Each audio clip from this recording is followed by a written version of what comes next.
It is evening time at the Morningside Arena. Welcome everyone to our third match of the day. It is the MrQ UK Championship qualifying competition, and this is the start of the third qualifying round.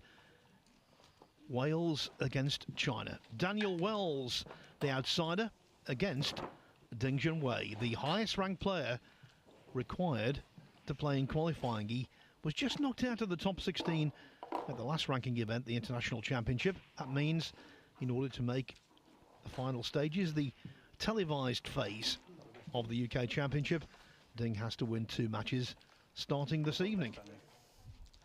Thank you. First break. Ding Junhui to break. It's the penultimate qualifying round. It's a race to 6, best of 11, Ding to break.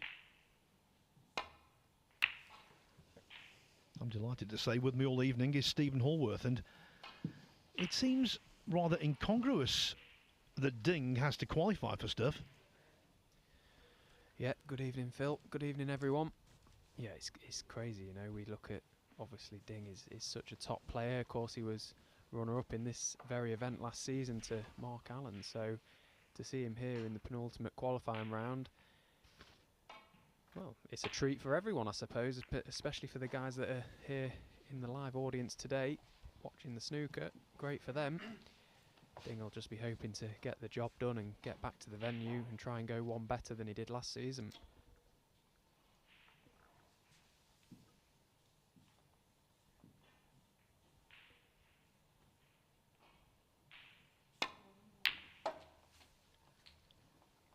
Encouraging start. He's played Daniel Wells twice before. Both resulted in comfortable victories, 4-1 and 5-1. Tell you what, he'd like a 6-1 here.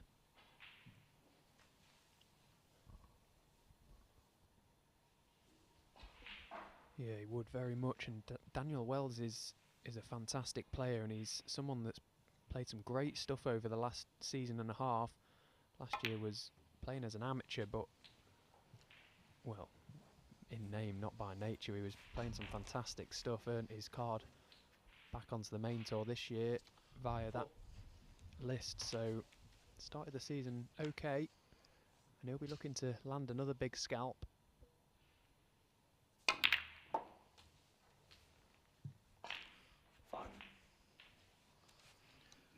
The reds have been scattered beautifully. Now, given Ding's positional prowess, if he can pop this black, this could be a sizable break. Yep, off we go, you would assume.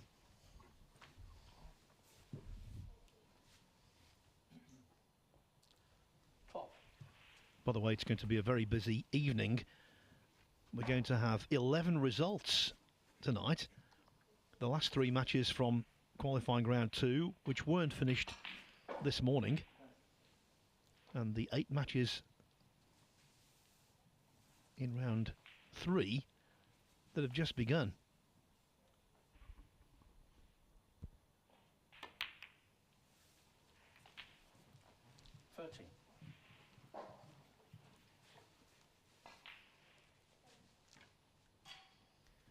Now that cue ball has just travelled far enough that Ding can get to the centre of the white. It looked for a moment there that he was going to land hampered over the red.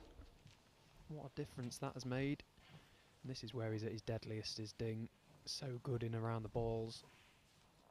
We often expect him to 20. mop up in a situation like this. Wouldn't be surprised if he was to do the same.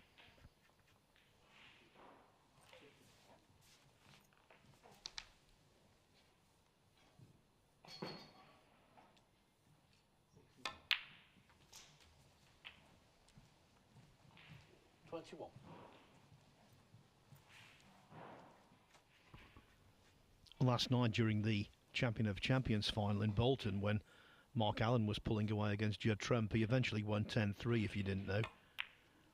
I actually drew a comparison between Allen and Ding because their cue ball control is par excellence. 27. Yeah, and it was interesting listening to Alan actually after that final last night in the studio, and he was saying, you know, if he's half an inch out with his cue ball control when he's break building, he finds that difficult to sort of get out of his head. Like, he can't compute that he's half an inch out. He has to be perfect all the time, and I often get the impression that Ding is very much like that. When he's on song, his cue ball control is just flawless, and he'll take great pride in having full control over it. If he's slightly out, that's when it can start to get a little bit on top of him, I suppose. But yeah, his best is he really is one of the best in the world. By the way, we will have a competition for you this evening. The prize, 2 tickets to Tuesday evening's session at the Barbican Centre in York next week for the UK Championship proper. I will give you the question at the start of frame 2. It is Ding related.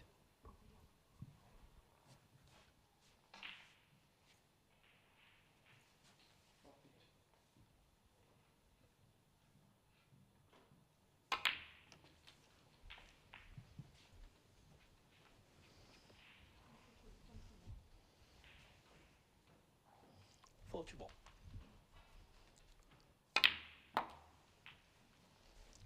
Forty-two.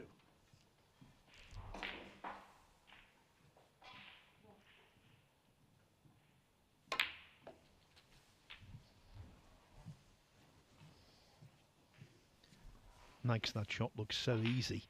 The application of running side around a couple of cushions.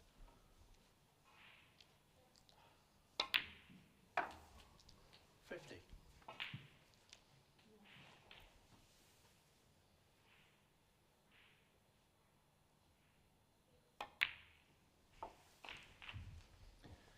Yeah, this has been an impressive start from Ding. He's looking very sharp. He's got a lovely tempo around the table at the moment. His rhythm looks spot on. Looking to get the job done early here in this opening frame. A quick kill, just to set out your marker, let your opponent know that, well, you're in for a tough game tonight.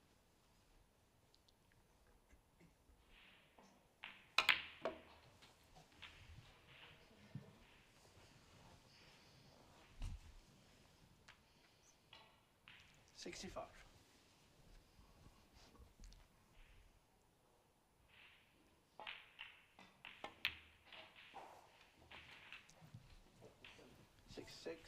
Very swiftly, we've arrived at frame ball.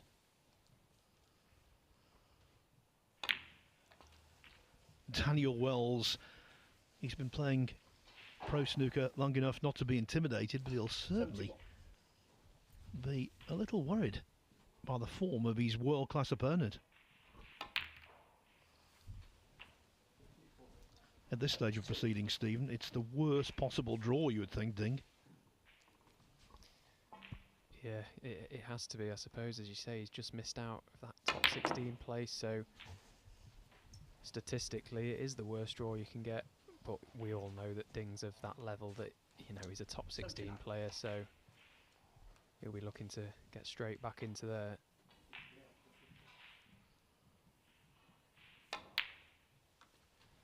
And contrary to popular belief, this game is not this easy.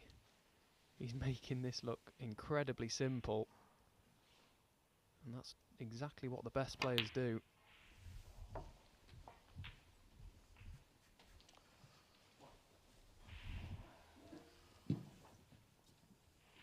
$85.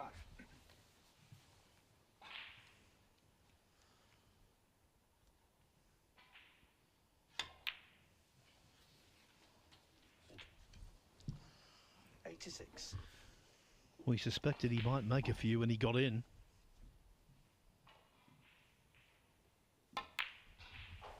But straight out of the gate, what a classy effort.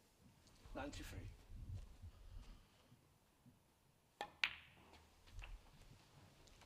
$94.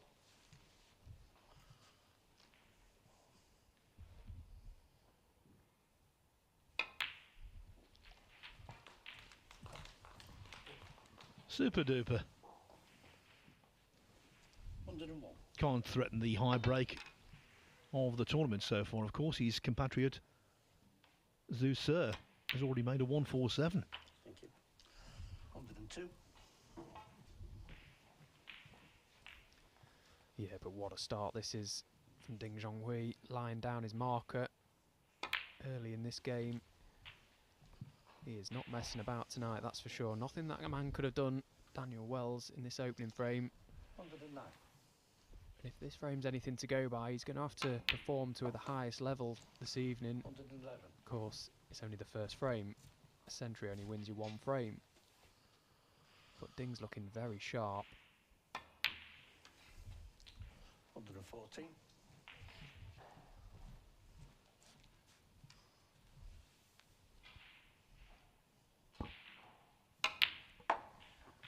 This is a real treat for all of you watching on YouTube, Facebook, Discovery Plus, Matchroom Live. Great to be commentating on the UK Championship qualifying competition, because this is the kind of stuff you see in qualifiers. Excellence. 136 and a third. That was Ding Zhonghui. simply superb from a player who has won so much in the game and who's still got clearly something left in the tank. Ding, with a total clearance, draws first blood. Not many scores to tell you about on the other table, so why don't I take the time between frames to let you know about our competition. Again, I'll reiterate the prize: 2 tickets to the Tuesday evening session at the Barbican for the MrQ UK Championship next week. That session begins at 7 o'clock. You're guaranteed to see top level players. So the question is, Ding Zhonghui has won the UK Championship on 3 occasions. He's won multiple world ranking titles also. But what was his first ranking triumph? What was his breakthrough? When and where? You can send your answers into @WeAreWST on X, formerly known as Twitter. So, where did Ding win his first ever world ranking tournament, and what was the tournament?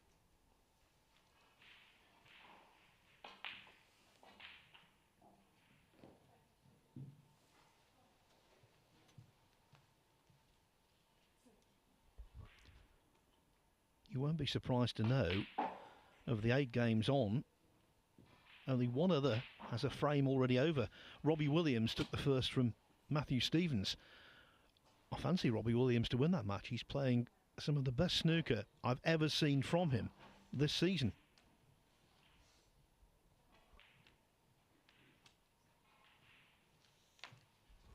Other matches tonight: Wu Yiza against David Grace, Nopon Sankam against James Cahill.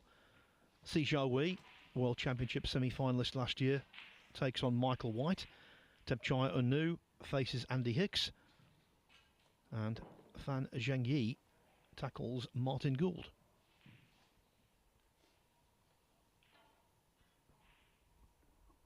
Ricky Walden faces Marco Fu, who in his previous match played some vintage stuff, did Marco?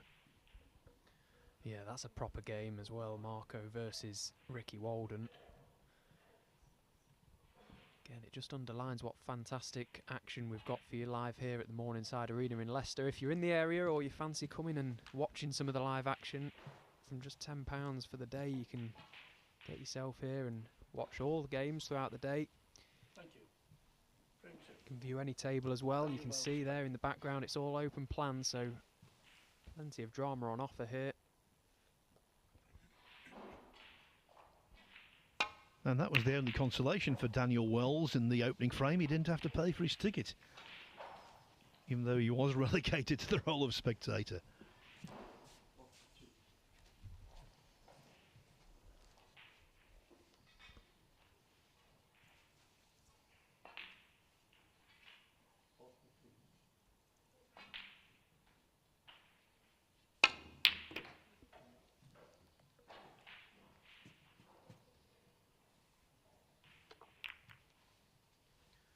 After a start like that, the only way is down for Ding, who has made this UK Championship his most successful event over the years. He's won it 3 times. 2005 he beat Steve Davis in the final 10-6. 2009 John Higgins 10-8. 2019 Steve Maguire was the victim. And as Stephen Hallworth has already said, he was beaten in the final last year by Mark Allen after leading 6-1.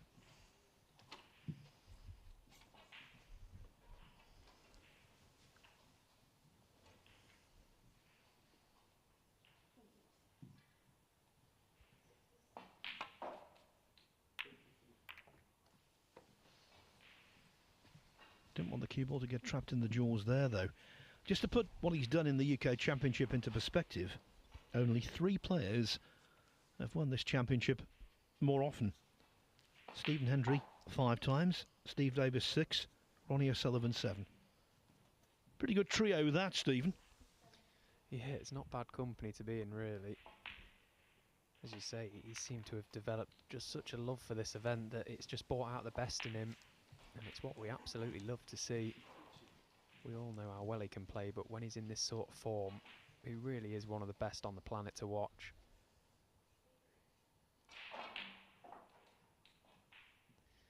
I've been on the receiving end of many practice sessions with Ding over at his academy in Sheffield. He's got a great setup there, and it's where he nurtures all the young Chinese players coming through. Such a vast amount of players that are based there and all performing to the highest level, which is obviously what it's all about. And that's what Wells needs to do here. Catching the middle pocket bump for Ding might well prove costly.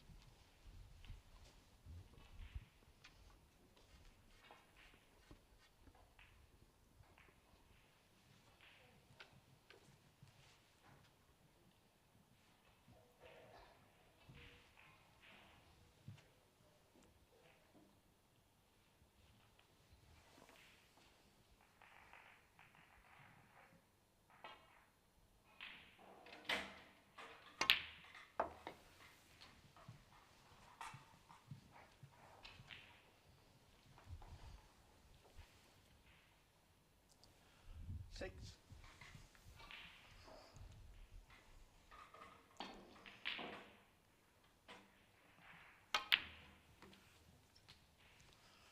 So.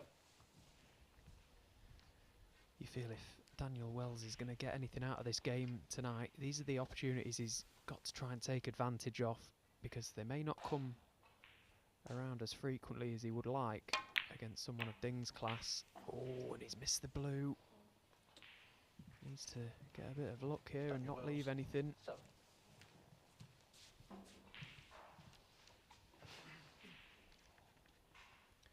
From shot 1 there, Dan was just chasing his cue ball a fraction, unable to find perfect cue ball control, and that's why he's ended up missing.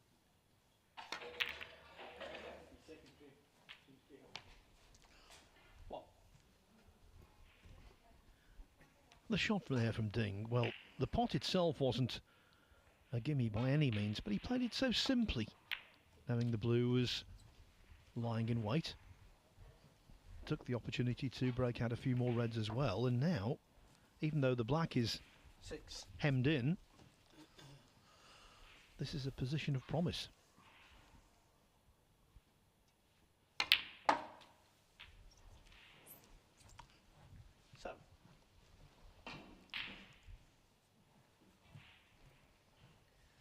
Yeah, and you could see there from Ding after that pot on the red, he just sort of gave himself a little stern talking to. He's overrun the position for the blue, and that just underlines just what a perfectionist he is with his cue ball. Just overrunning a couple of inches to him is a massive deal. And that's why, because it meant he had to go into the pack there to hold the cue ball. He didn't really want to. And it's cost him.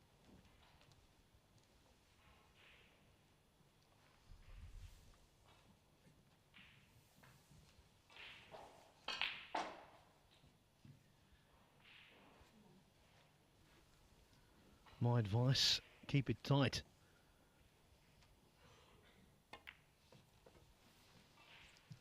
Wells is warmed up. He's already played 2 matches in this qualifying competition. He beat Mustafa Dorgum from Egypt 6-2 first up, made 4 half-centuries.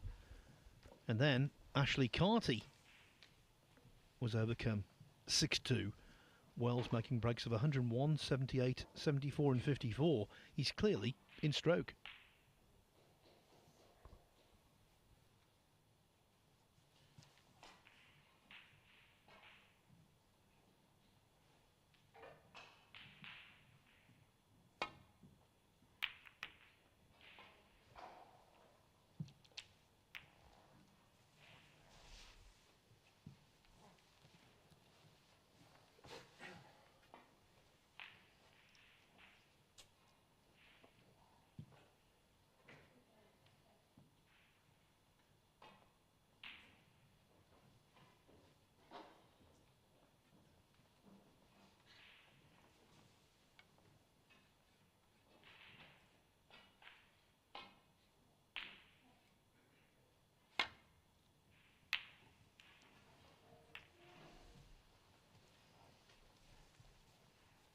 Turns around, not happy. The cue ball not deep in bulk.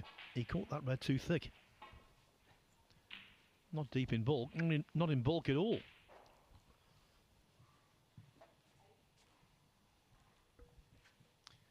Yeah, and again, it's half chances like this that Dan is going to have to take tonight. It's not very often a player of Ding's calibre fails to get the cue ball even past the baulk line. Hand on table. Great pot. Nicely played from Dan. If that cue ball travels, yeah, nice shot.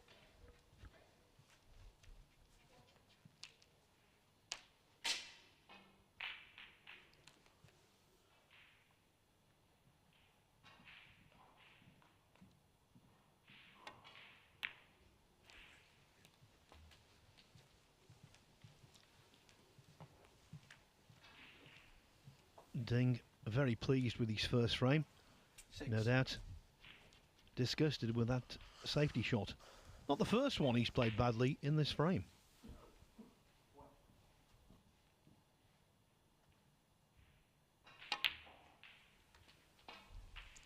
So, The black and pink are out for the time being, but as Dan starts to chip away at these reds, it will open the path up for either pink or black, which is, of course, what he would like to be playing around, keeping much closer cue ball control.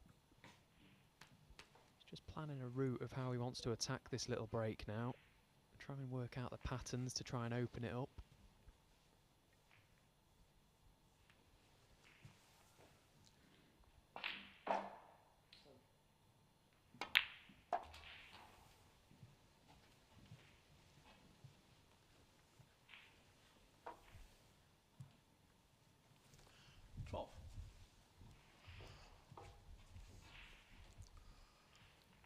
So in potting this red, it opens the black up to the right corner pocket. Could play on the black in a couple of shots' time.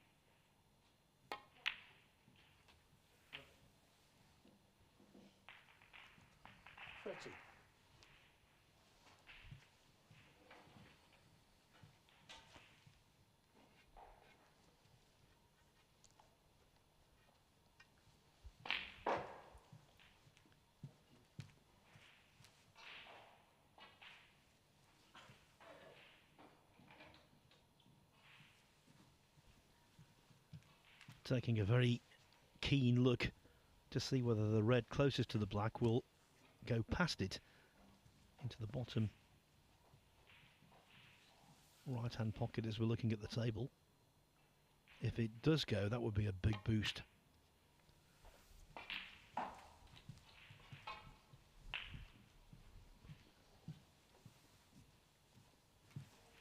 Clearly, he thinks it will.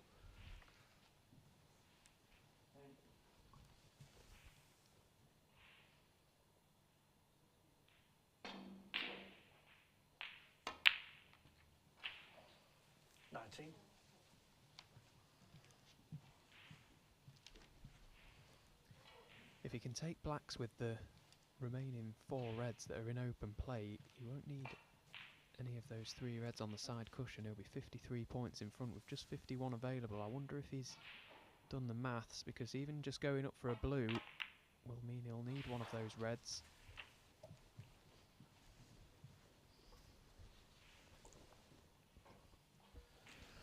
$26.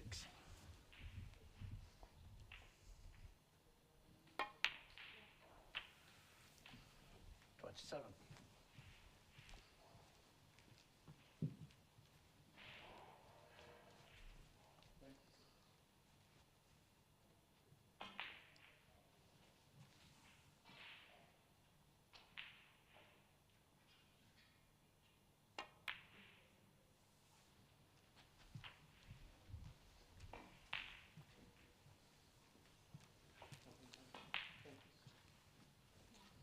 34.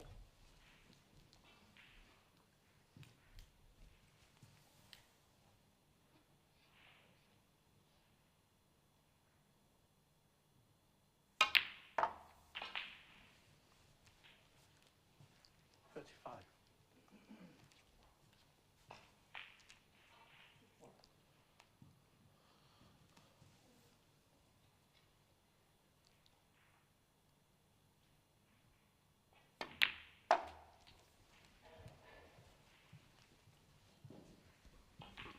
'Came here full of beans after reaching the last 16 of the International Championship in Tianjin, China, the most recent world ranking event on the calendar.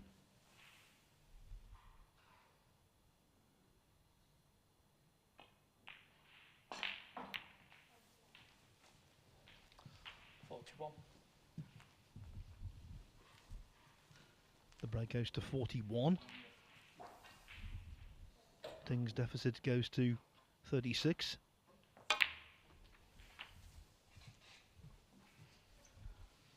Make that 43, so red-black here would mean that Wells was 51 in front with 51 on. And where the reds are, for Ding to get back into the frame, Stephen, would be a real tall order. Yeah, but he does still need one of those reds, Dan. It did make a difference in the end, playing up for the blue, as I mentioned. If it had taken all blacks, he would have been home and dry almost. There's always that little doubt in the back of your mind when your opponent can tie, so it's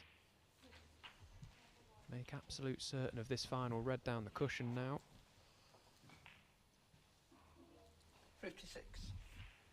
Doesn't need to do anything daft here, just try and drop the red in. He's going to be awkward positioning that rest head against the cushion.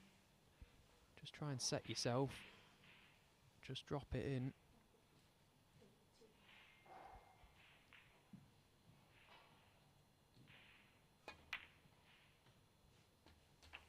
Yeah, well done, Dan. Great shot. Thank you. 57. And if you can add the black, all doubt about the frame would be removed.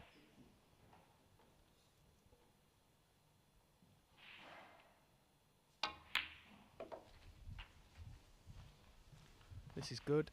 This is exactly what he needed as well. A couple of safety errors from Ding, especially after that opening frame. How 64. dangerous he looked. He looked in tip-top form, and Dan had to stamp his authority and just let Ding know that he's in a game. He can't let a player of Ding's class 65. run away with it. And he's done well here. This has been a great visit.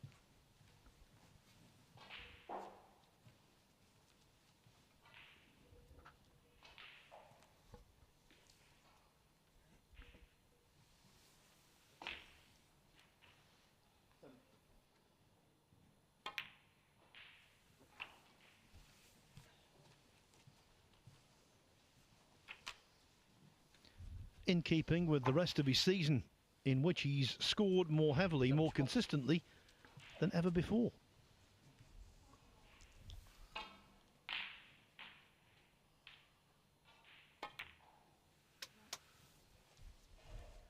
What a beauty. What a beauty. 72. And now Wells has the chance to answer Ding's century with one of his own.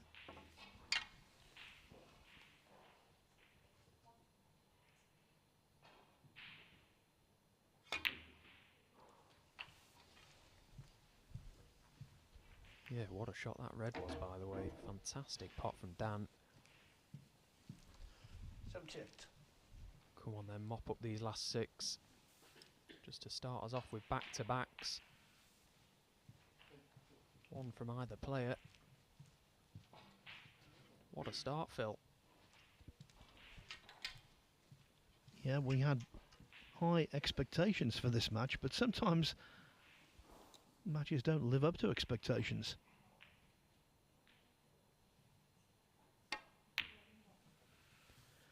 Just stretching, having to put the extension on the cue. Maybe that affected his timing, adversely affected it.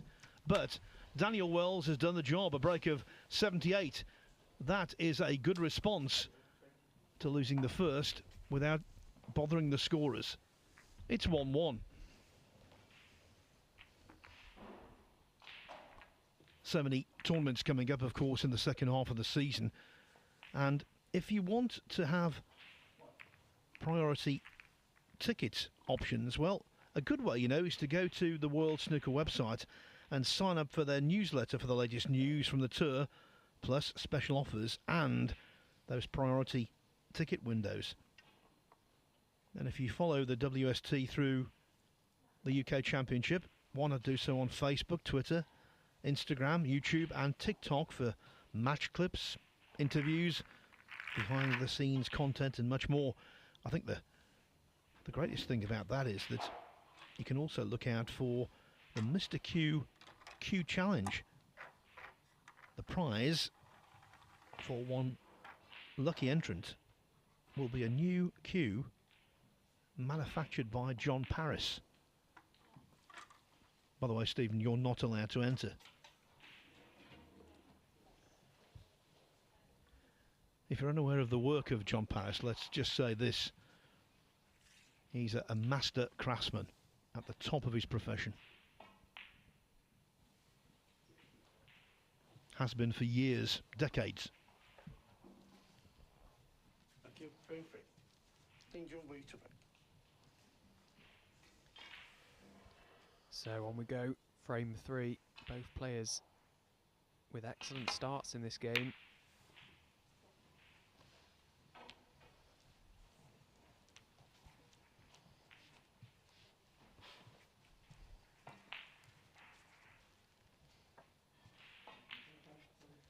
Great to have so many people from all corners of the globe tuning in to watch our live coverage. Fantastic to have you all with us. If you have got any questions or comments regarding anything about this tournament, anything about the tour or just general questions, feel free to drop me a tweet or a, well, what is it now? If it's X, is it still a tweet? I suppose it is, isn't it? At Stephen Hallworth on Twitter, X, whatever you want to call it. I'll try and get back to as many as you as possible. When you're my age, Stephen, it's a message.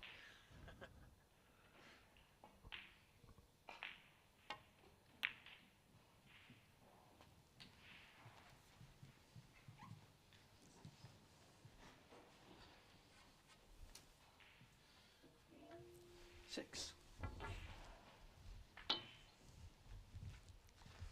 So just this red a little bit thinner than Dan would have liked, but it may not be a bad thing. He can play up for the blue here, guarantee himself an angle to get into the pack of reds. Well, he's gone up for baulk colour. If that cue ball pulls up, which I don't think it's going to.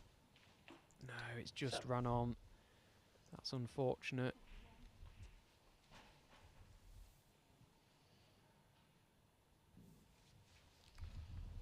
Daniel Wells.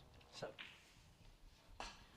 Wells can afford to be patient. He knows if he gets the chances, based on form this season, he's going to exploit them. Shouldn't be too much of an issue, though, for doing this. Indeed, he's absolutely fine. Yeah, look at Wells at the International Championship. In that tournament, he had back-to-back 6-1 wins over Neil Robertson and then Zhou Yulong. Against Robertson, that performance was highlighted by a break of 132. Against Zhou, he made a 1-2-6.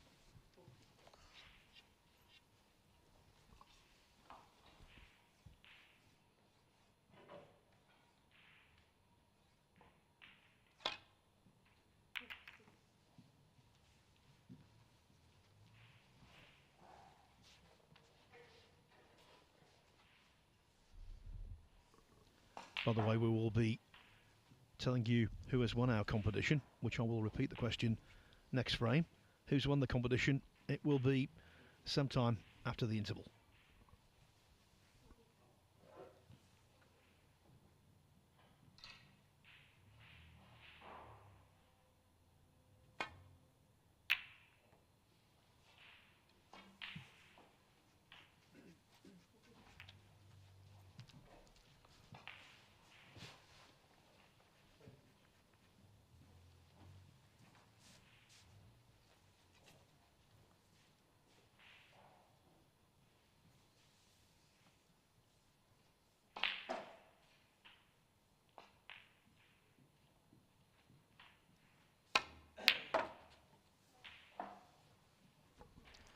It's always been said that if Ding is spotting them from distance, watch out.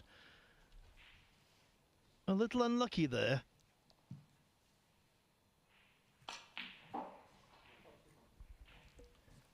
And another example of how Dan's safety is going to be after Danger way. be in tip-top condition this evening. Ding's hand was on the table there, and albeit he was slightly hampered by the brown, it made no difference whatsoever. That red went crashing in, and that's a sign to Dan that he's going to have to be tighter with his cue ball. Got to keep the pressure on Ding.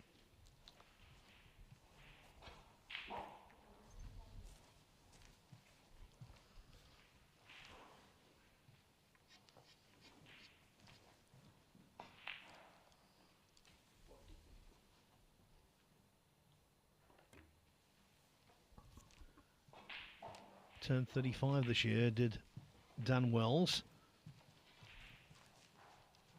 former European amateur champion.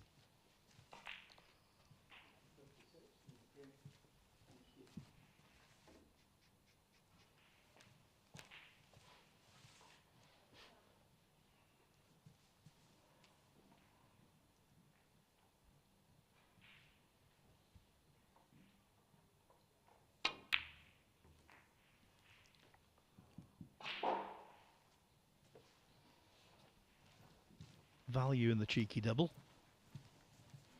The only ball he could leave was the one he went for, and of course that was always going to be a distance.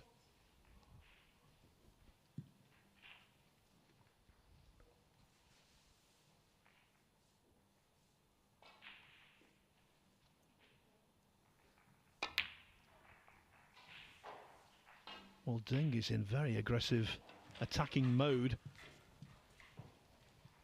Took on a ball I didn't envisage, but it was high tariff.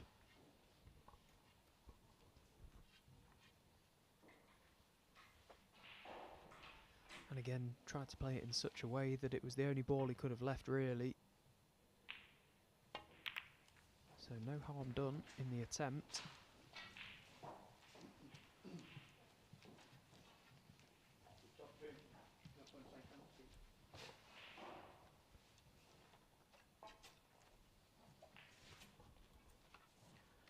Wells has been to 2 ranking event semi-finals.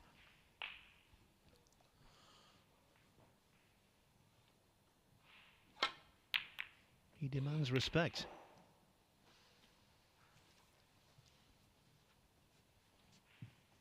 As does that shot. Well, holds his hand up for getting right tight in behind the green. But it was a good line that he'd played anyway. I think even if Dan had been on the baulk cushion, he was in trouble, so not sure I'd have been holding my hand up there, but there we go. Dan's got to try and find some refuge here.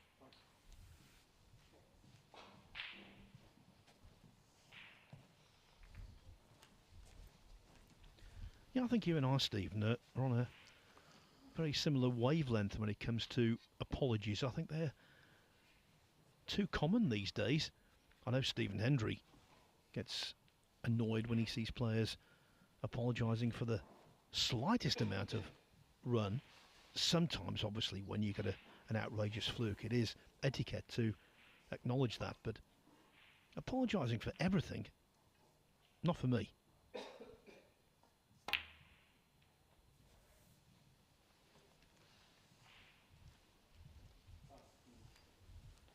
And that shot not for Ding.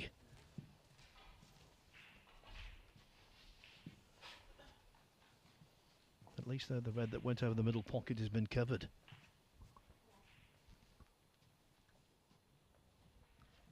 Yeah, that was a tricky red that he's played there, and playing it at that pace made it even more difficult. So another half chance for Dan. There is pressure on this pot.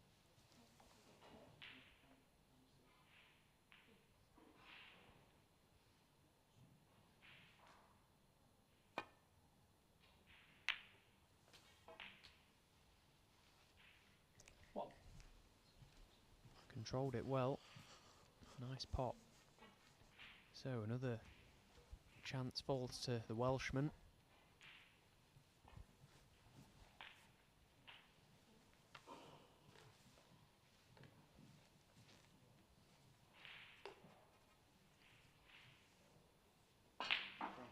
Brown ball.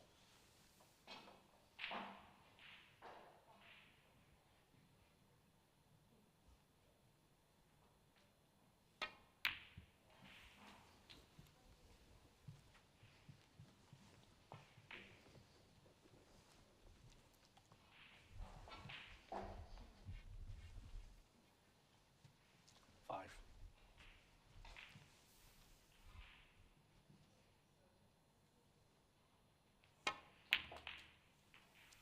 6.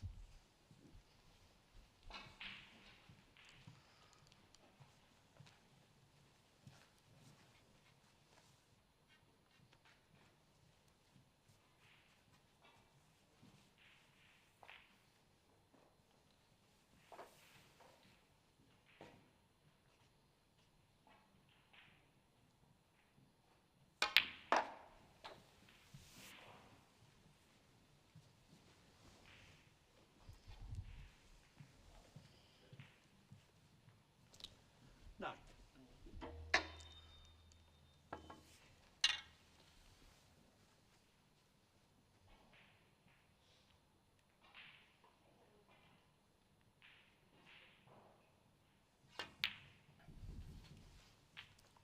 Thank you. 10. This so far has been the season of the left-hander. 6 tournaments on the Pro Tour have been won by snooker southpaws. And Daniel Wells doing pretty well for himself also. A vitally important match for him tonight, you know, in terms of 17. the one season points list. He's 34th on that. So right now, with all points added on, just outside the top 32, who will contest the World Grand Prix in January.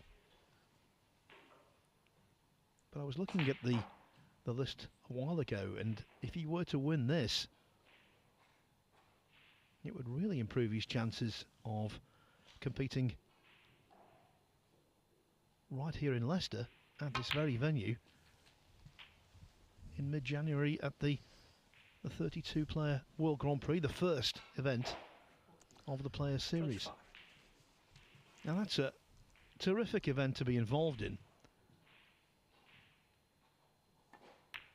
If you qualify, 26. you're guaranteed £5,000 for losing in the first round and 5,000 ranking points. And when you consider that 3/4 of tour members aren't going to be there, they're going to be getting nothing, you can really gain an advantage by being involved in those Players Series events. The others, of course, the Players Championship and the Super Elite Tour Championship. 33.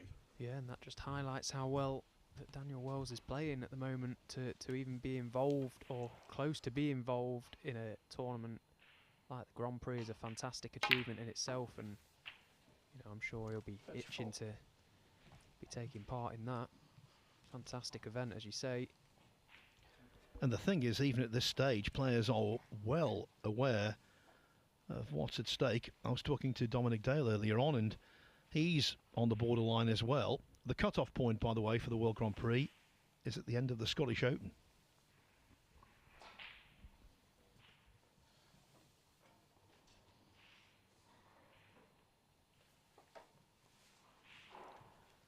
tall individual.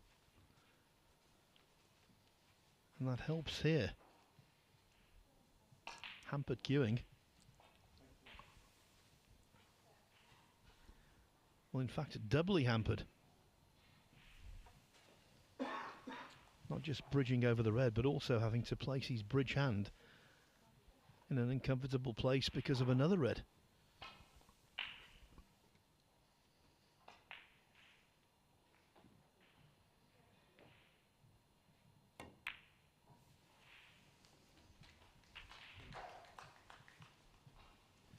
Well, Stephen, he kept it simple. But of course, when you do that, you can compromise position. Yeah, he couldn't do a lot there, really.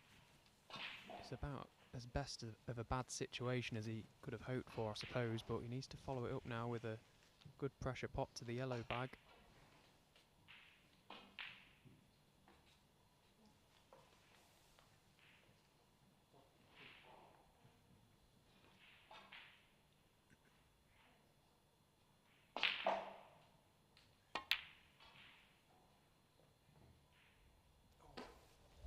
Very close. He stayed with it.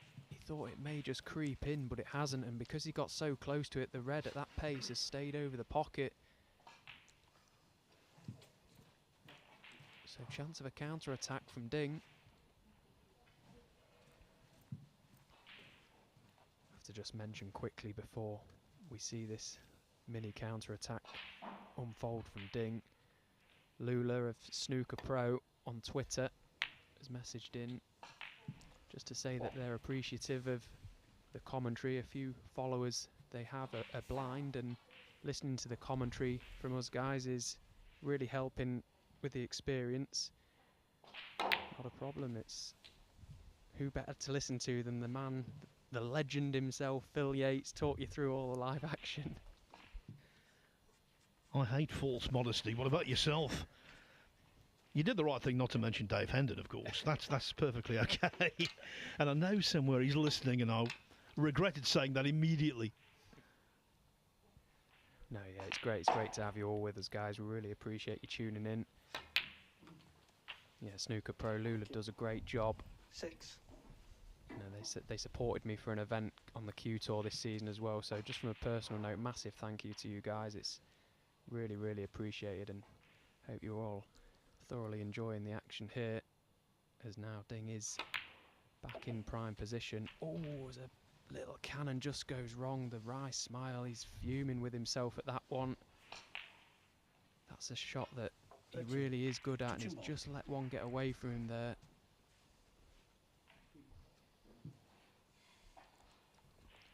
Yes, it was an error on his part, but still a little unlucky.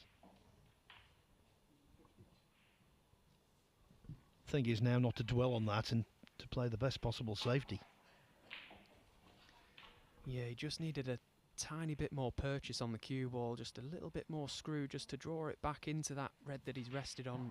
Would have left him on the red to the right corner, and well, it was surely a formality from there for a player of Ding's class, but not to be. The declared touching ball helped though. That meant he could try and leave the cue ball exactly in a position that Dan Wells would not like to be in. Little tap on the table suggests he is in a bit of trouble here, Dan. I don't think he can get to any of the reds past the yellow, so may just have an edge to the right of the screen, but is it any value to him?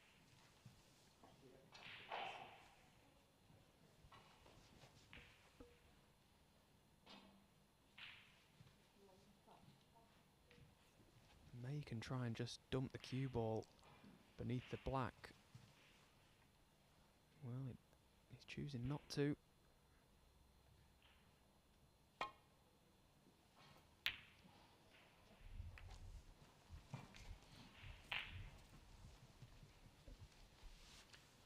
Wells is the one in front, so seeing a red go to the right-hand side cushion in his favour. We'd love to see a colour safe as well, at least one.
What a heartbreaker.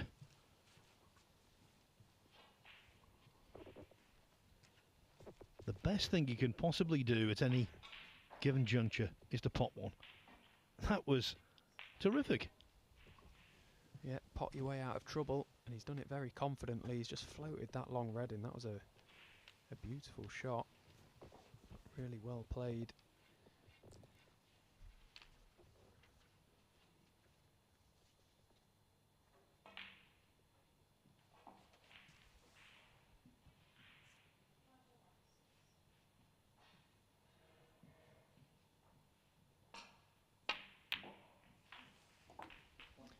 And followed up nicely with a great pink to middle as well.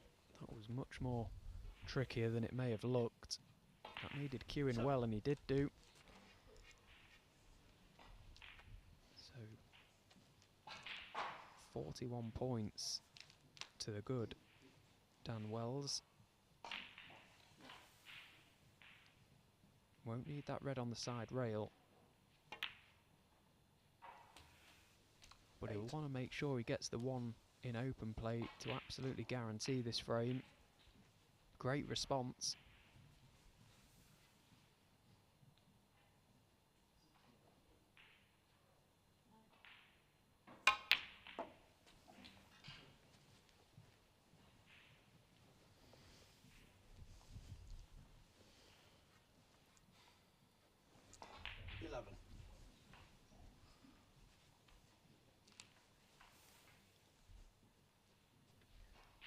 No time or place to push the boat out. Daniel Wells, 11. Ding requiring just a single snooker.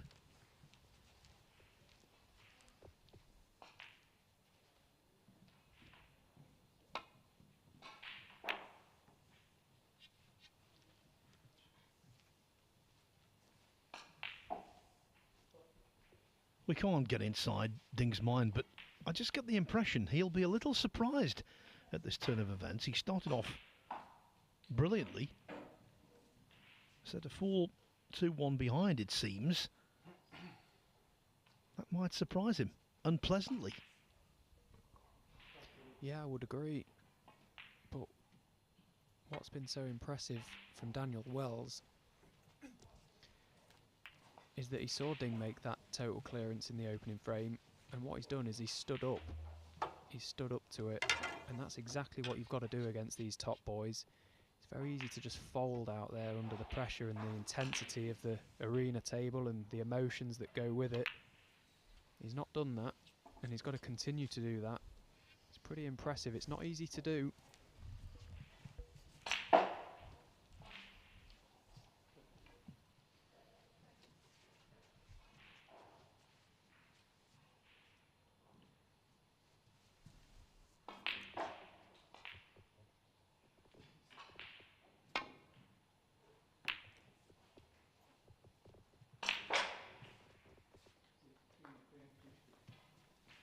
There are 65 places between these two in the rankings. Wells, well, number 82. Ding, number 17.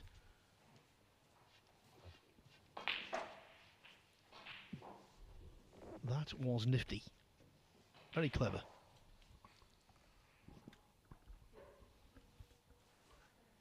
Yeah, this is the exact reason that Dan needed to get on that red from the green when he was at the table. Just the one snooker required, and as daft as it sounds, even these one cushion escapes, when your opponent only needs one snooker, it's always that little bit of doubt, and it's even the one cushions can look difficult at times, but he's played it well.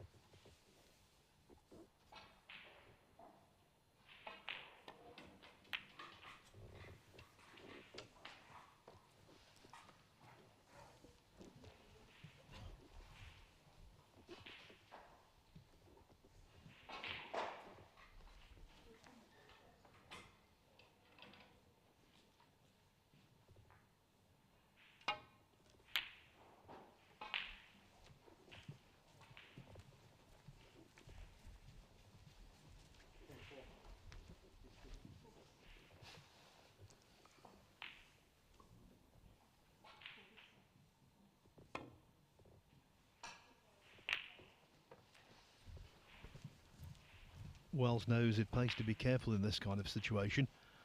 Look at last week's Champion of Champions. We had 2 frames in that, salvaged after a player required 2 snookers.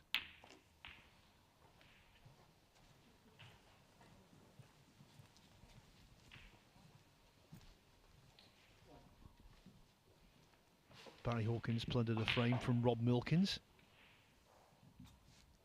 Jet Trump did the same to Sean Murphy.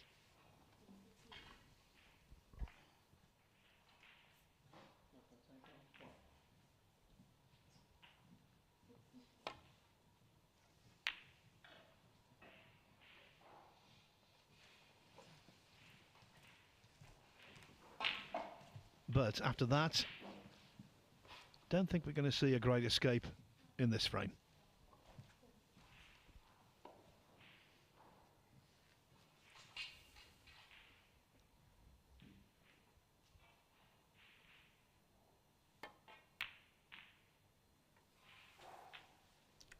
Well,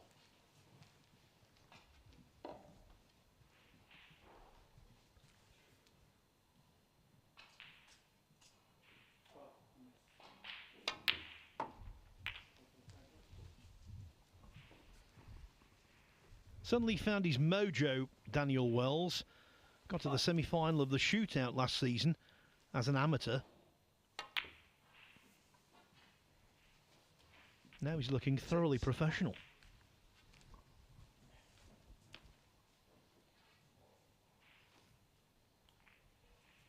Yeah, it looks like he's really turned a corner in his career.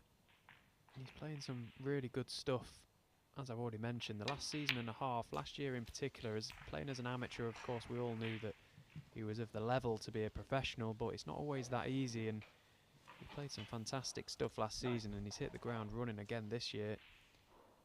I can only see him going one way in the rankings, and that's up.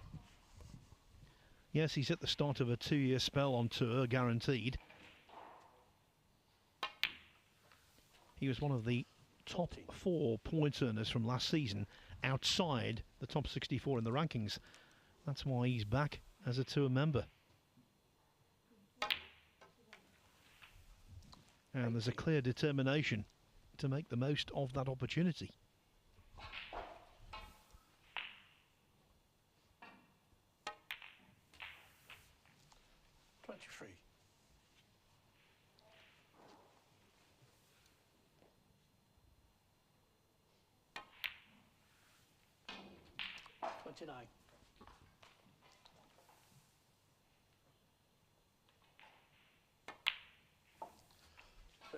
Daniel Wells was frozen out in the first frame. Ding looked imperious. Since then, though, with breaks of 78, 41 and 36, Wells has struck back to lead 2-1. Good match in prospect here. Now, what about the other scores? Well, former European Masters champion Fan Zhengyi 2-0 up on Martin Gould. Tepchaya Unu, the Thai speed merchant, he leads Andy Hicks, former UK Championship semi-finalist, 2-1. Great start for Ricky Walden over Marco Fu. Walden 3-0 ahead. He said actually in an interview a while ago, he feels as though there's something really good brewing in his game, and he feels it's only a matter of time before he does something significant. Michael White, who had a real scare against Mick Nutcherut in the previous round, coming through 6-5, well, he's 2-1 up on Si Jiahui. James Cahill 2-1 up on Nopon Sankam. Wu Yiza 2-1 over David Grace, and Robbie Williams has doubled his lead over Matthew Stevens. Williams leading 2-0. And the significance there is that the winner of Williams-Stevens plays the winner of the match we're watching right now.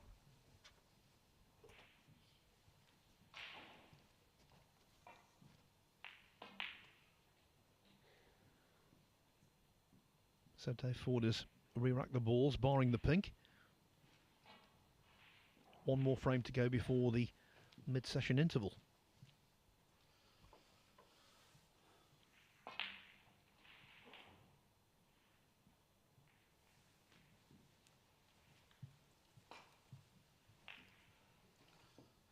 So before we get into the meat of this frame, I will run the competition past you one last time after Daniel Wells is broken off.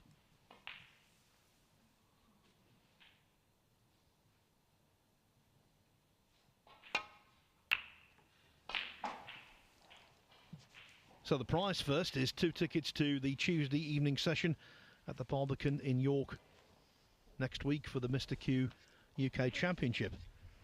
The question, Ding Junhui has won tournaments all over the world, including 3 UK Championships. But what was his first ranking event title? Please send your answers in to Touching ball. Twitter, X, take your pick, at WeAreWST. And we'll let you know the winner of the competition in the second half of this match.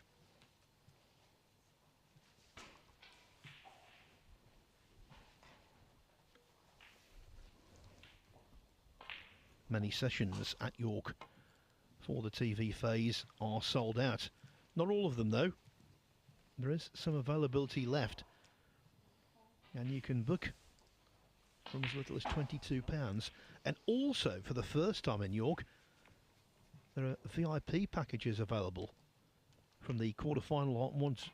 It's a 3-course meal, the best seats in the house, a photograph with the trophy, and much more. So, VIP treatment from the quarter-finals onwards.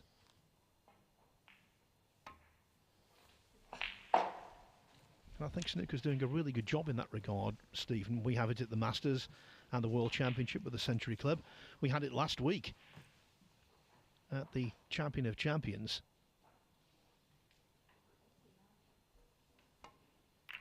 And everyone there who took advantage of the package was delighted. Yeah, I think it looks superb and it's great for the game. It's adding just a bit of jazz to it all, you know, it's sprucing the game up a touch and making it more enjoyable, exciting. It looks superb on the telly when you see it, and of course if you're there experiencing it, what a fantastic day out. What a great Christmas present that would make. VIP tickets for the Masters or the Worlds, you know, the Century Club and all that comes with it. Fantastic experience. I'd like to wake up on Christmas Day to something like that.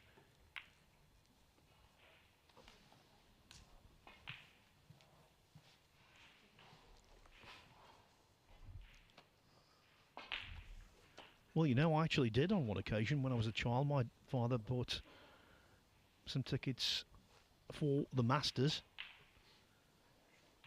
We went down there to London. What an adventure it seemed. Alex Higgins played Ray Reardon, I recall, and the Hurricane was brilliant.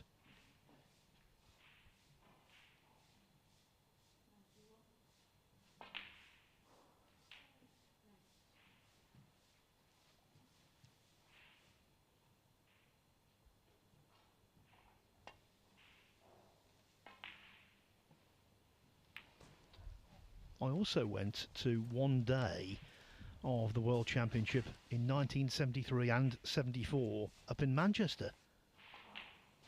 The first one of those events was at the City Exhibition Halls in Deansgate. I think that's been turned into a museum now, and the other one in 74, that was at the Bellevue Zoo and Theme Park as it was then.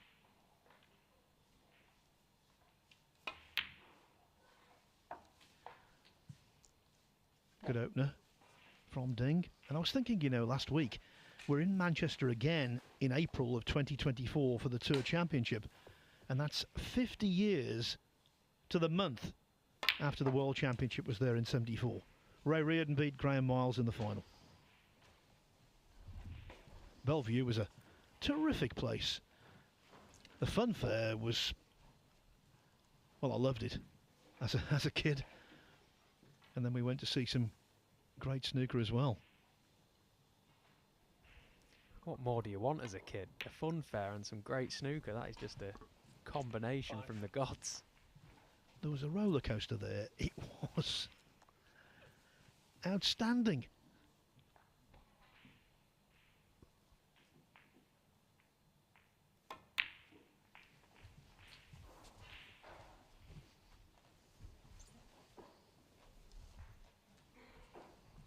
you know, the previous year's event in '73 at Deansgate, famous for one match being delayed because the rain came through the roof. Rain stopped play in Manchester. You can imagine the headlines, can't you? 30. Well, Phil, don't even talk to me about rain coming through roofs at the moment. My practice facility where my table is that's exactly what happened a couple of weeks ago. The roof caved in and now my table's on a pallet in my garage. So cheers for bringing that one up. I've been with this man all day, folks, and he's never mentioned it. 20.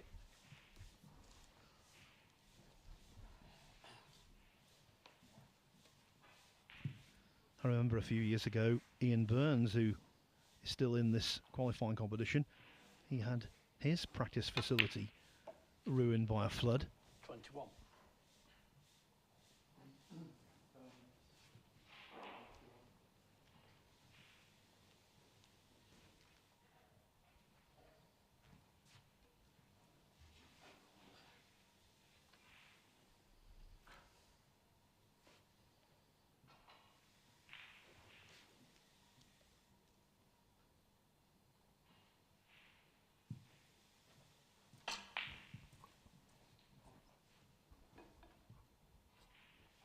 If I said it never rains but it pours, I don't think that would be any consolation, Stephen, so I think I'll leave that line out.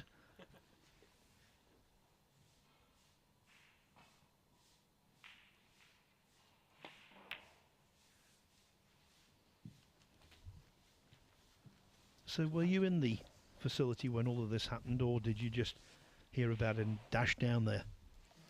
Well, there's been signs for a number of years now that the roofers need repairing. It's on a military base, so as you can imagine, it's probably not at the top of the priorities to repair a snooker room roof, but yeah, there's been signs, and of course there was that big storm. I think it was just flying out to Germany for one of the Q Tour events, and it was the Friday I flew and landed back the Monday, and yeah, when I got back the table was wet through, and of course it was coming through the ceiling where the light fitting was, so the room actually got condemned and closed as like an electrical hazard. So yeah, it was a case of it's not going to be repaired anytime soon, get your table out kind of thing. So bit of a nightmare really, but at the same time it's been a bit of a blessing because it's forced me to go and travel and play a lot of pros and get about a bit. So you know, try and find the silver lining in all of it. It may do me good in the long run.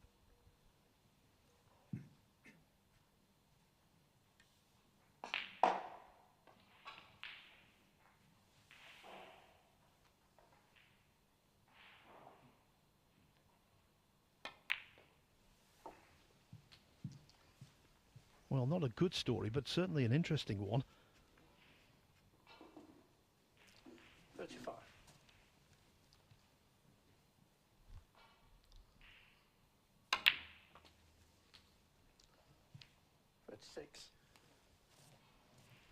Got a lot of spin on that cue ball quickly.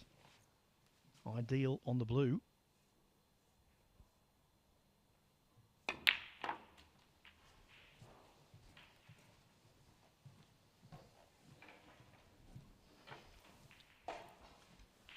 Yeah, this chance all came from a really good safety shot from Ding. He left Dan in a lot of trouble and Dan was unable to return the compliment, so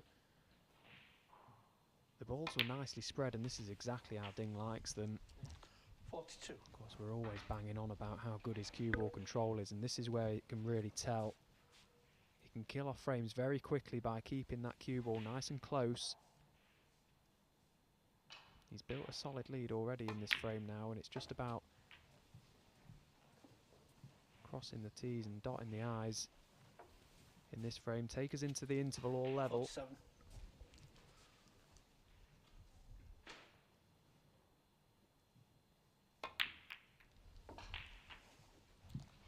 48.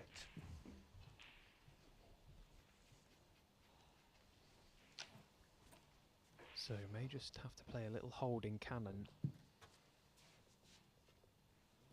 Unless he can just drift past one and leave it to the left corner pocket. No, he has gone into them, and that's okay. That's worked out fine. 55.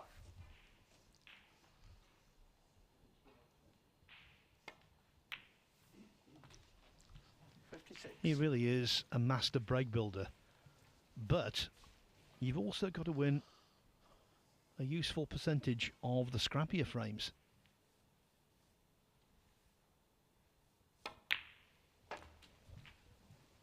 Towards the end of Stephen Hendry's record-breaking stellar career, 61.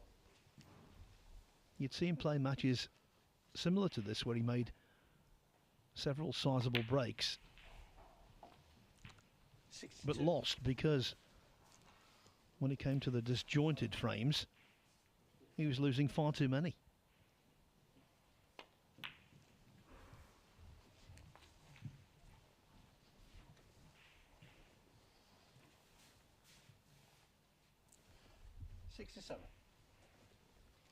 Yeah, they all count. It doesn't matter how you get over the line in a frame. If you make a 100 break or win it on the last black, they all count. Oh, was he up and walking there, Ding? I think he thought he'd potted that red. 67. How's it not dropped? Well, there's a game show in the UK very popular called Tipping Point, and you see tokens on the precipice and you can't quite believe they haven't dropped. That ball is like you might see on Tipping Point, almost over the edge but not quite in. And tantalisingly, look at the scoreboard, 5 reds left.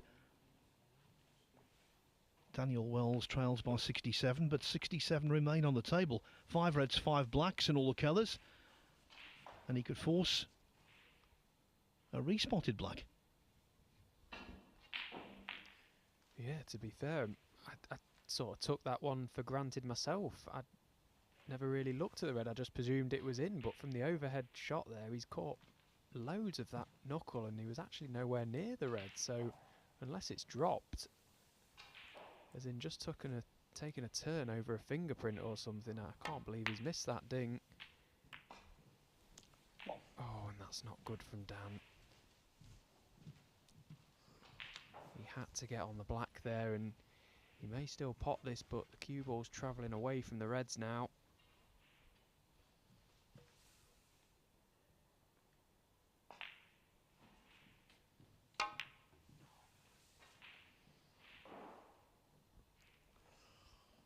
Daniel Wells, 1.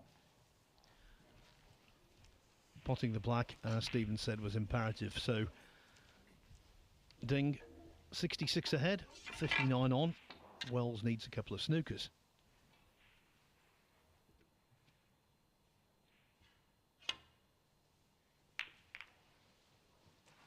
Thank you.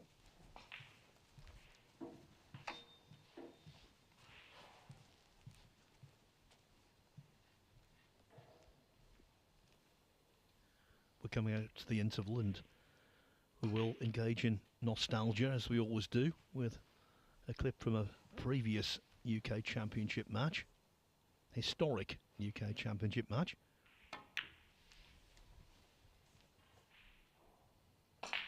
After that, World Snooker's Sam Fletcher will be in to update us on all of the other tables in operation here this evening. Been good stuff in the main arena on table 1. Ding Wei started out with 136 break. He made 67 in the 4th, but in between, Daniel Wells showed that he could well spring a surprise. It is 2-2 in this race to 6. So, our interval entertainment will be provided by a classic encounter in the UK Championship, the 1990 final. It went all the way between a couple of fellows you might have heard of, Stephen Hendry and Steve Davis. Final frame.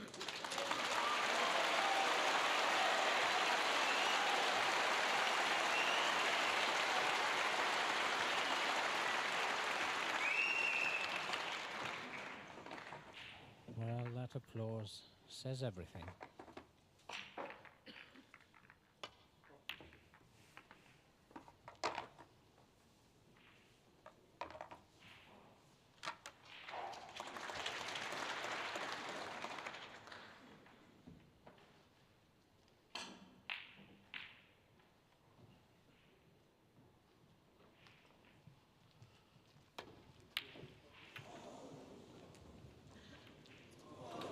dear. Oh dear. Now. Well, the last minute kiss there has given Stephen a wonderful chance.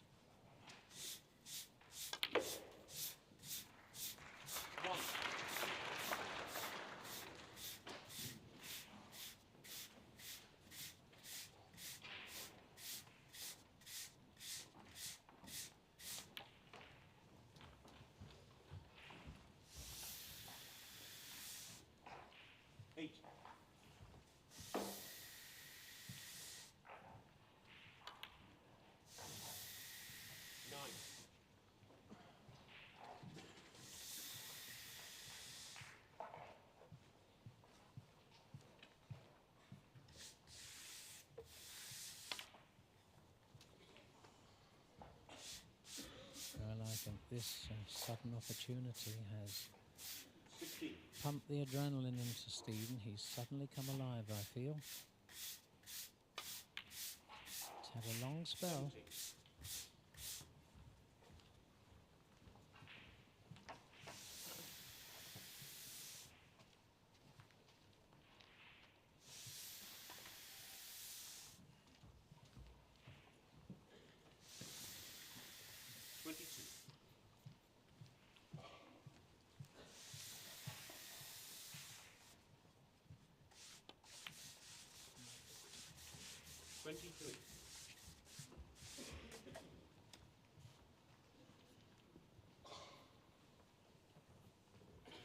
We'll just have to be a little careful on this one. Although the reds are split, they're not in ideal position.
Well, Stephen has every chance here if he can just hold himself together.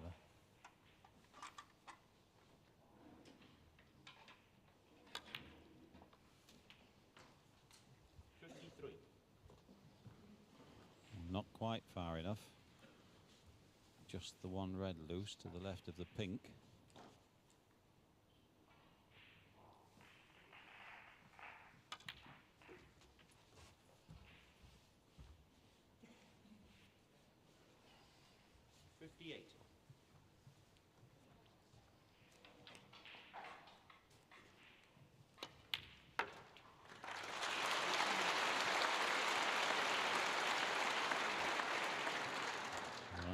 Nice round of applause, but this one is tricky, and as so often happens, the most vital stage of the break.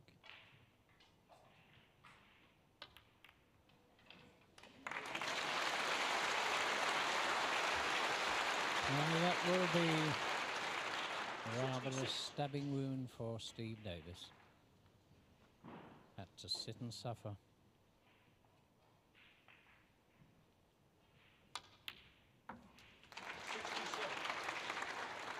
And is that the final blow?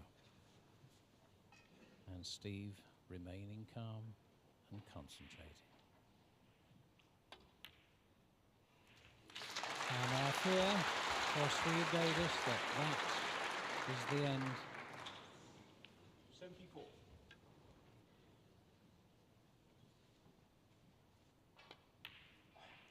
Well, one can only have the greatest admiration for this young man, because a couple of frames ago his concentration seemed to have gone, and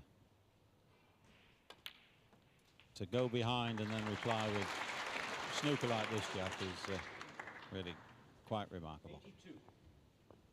Yes, it's unlike some games, you can't have a draw at this game. They both have played so brilliantly. It's a game I shall never forget. I've seen many, many of the finest games with centuries and 147s, but for sheer quality, I think this is the supreme game.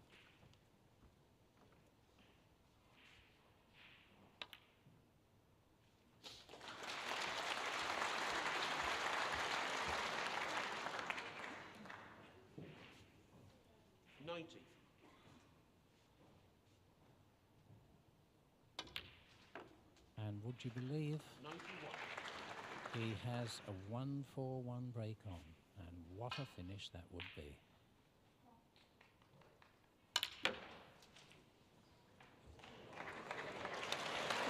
Oh, he's got a cover. Yes, but if John Parrott's in Liverpool watching that, he'll be pleased, I'm sure, Jack. So Steve Davis congratulates Stephen Hendry, the world champion last year's UK, and he retains the title. And this young man has really created history today. A wonderful, wonderful match. Appreciation, please. And to the winner, a cheque for £110,000, the trophy and the title of the 1990 Storm Seal United Kingdom champion, Stephen Hendry, ladies and gentlemen.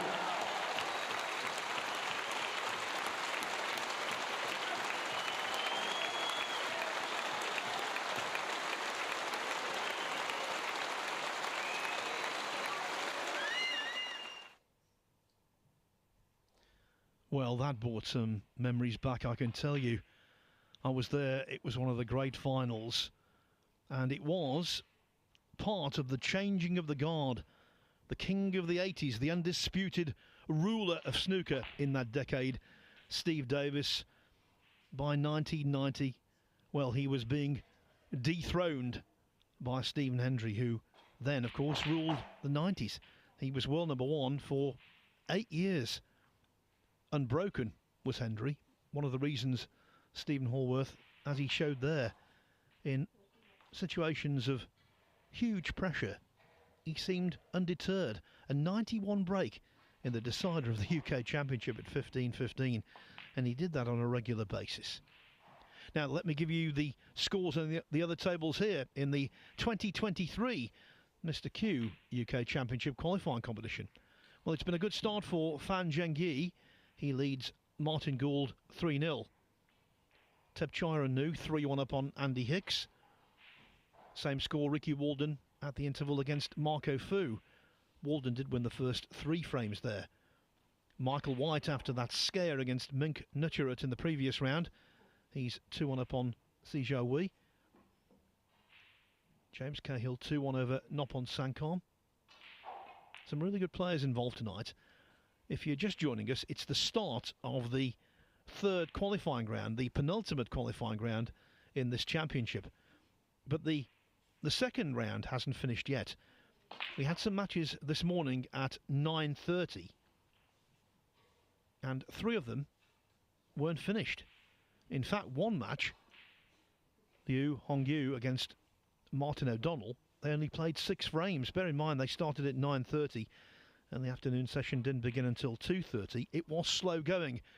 I'm led to believe one frame lasted a little over 80 minutes. Nothing like that in the match we're watching here, which is still on mid-session interval. Deng Junhui making a 136 break and an explosive introduction to the match in the first frame. Daniel Wells countering with 78 41 and 36, including some really good potting to take a 2-1 lead, but then Ding made 67 to draw level. I was mentioning, by the way, that Wells got to the semi-final of the shootout earlier this year, last season, losing out to the eventual winner Chris Wakelin.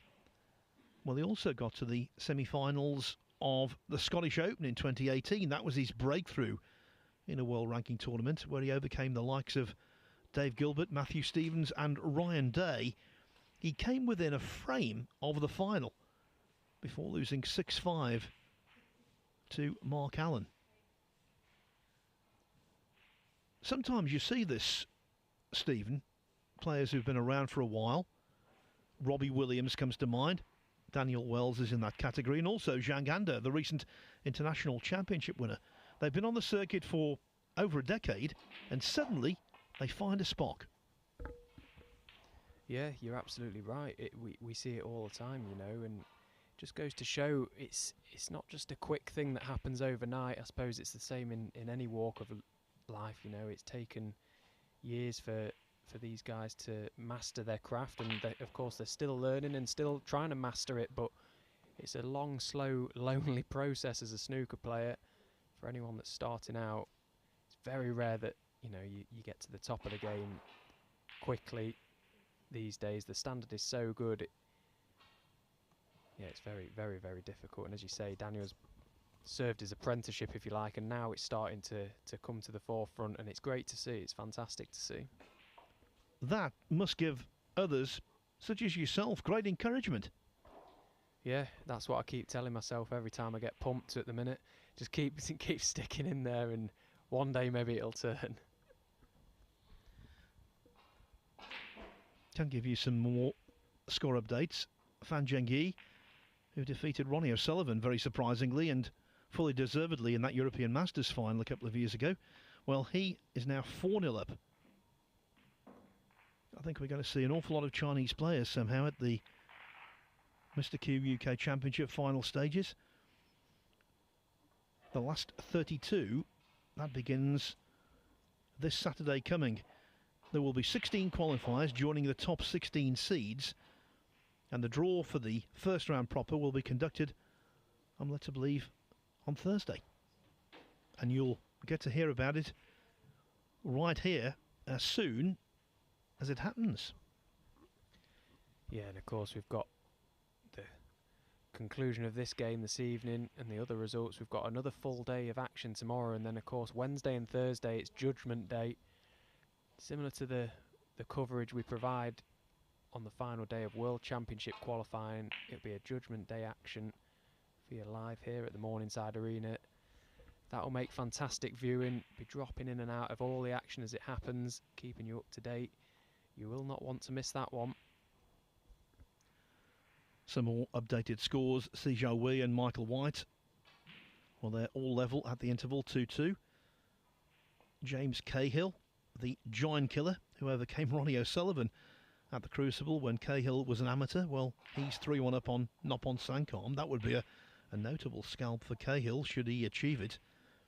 Robbie Williams, full of confidence, 3-0 up on Matthew Stevens, and Wu Yize and David Grace locked together at 2-2. So, Stephen, what's your next playing engagement? Presumably it's the Q Tour.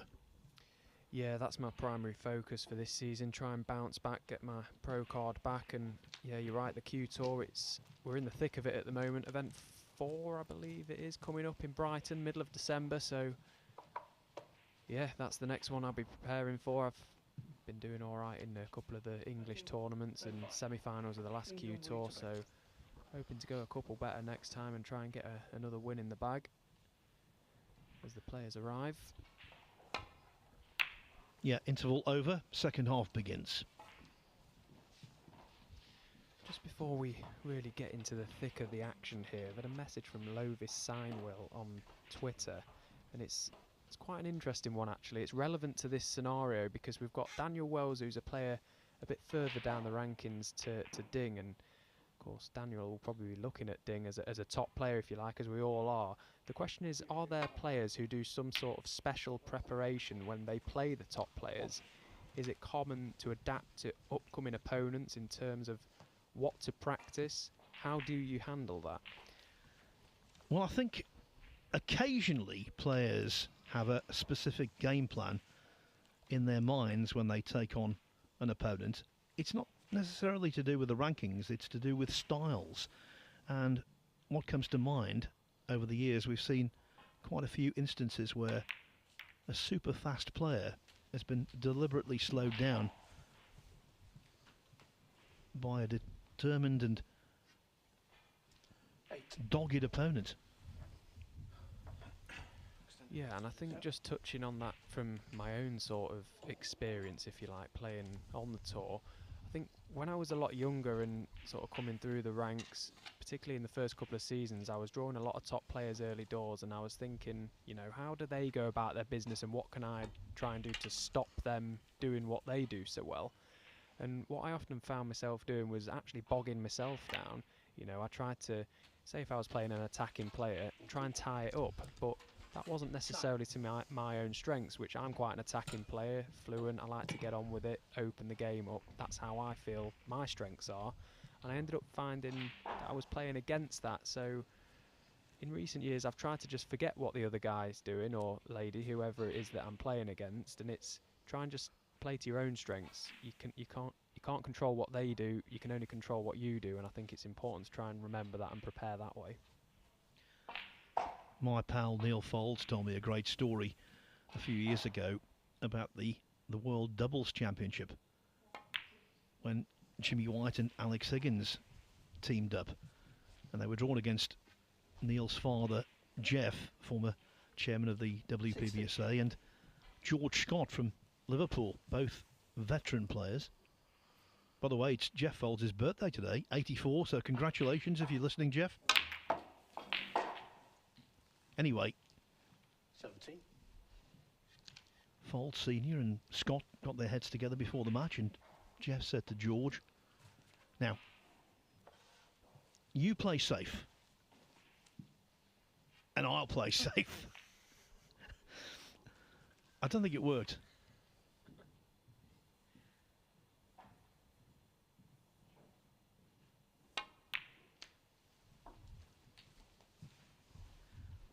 That's one of the problems, of course, when lower ranked players come up against the game's superstars. It's the worst thing you can do, as you said, try and play unnaturally. You have to back yourself. You have to believe your best is good enough. 24. Because you're not going to win in bits and pieces.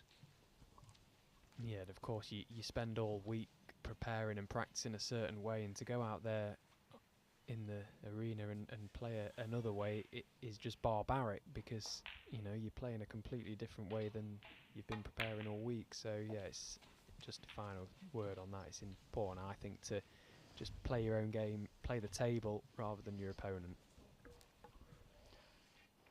If you go backstage at any snooker event, you watch all of the guys practicing from 1 to 100, and they all look $1 million. It's having the self-belief and the confidence to translate your practice form to the match arena, and that's something that Daniel Wells is doing.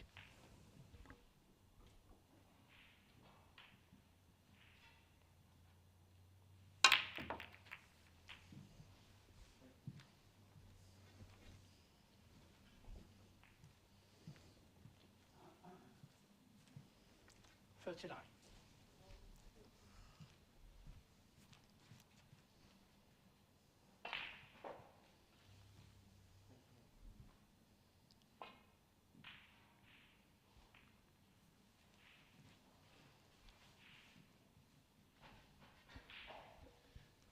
So he's gone into the reds there. They have opened quite nicely, but the cue ball has come to rest in a pretty awkward place for Dan. He's got a couple of reds to left middle that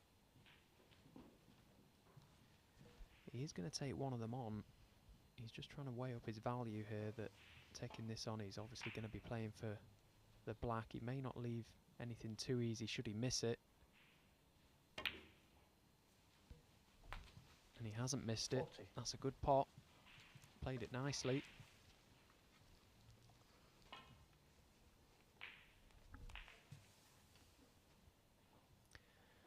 And again, hitting the ground running early in this 5th frame, the frame after the interval. So important. 47.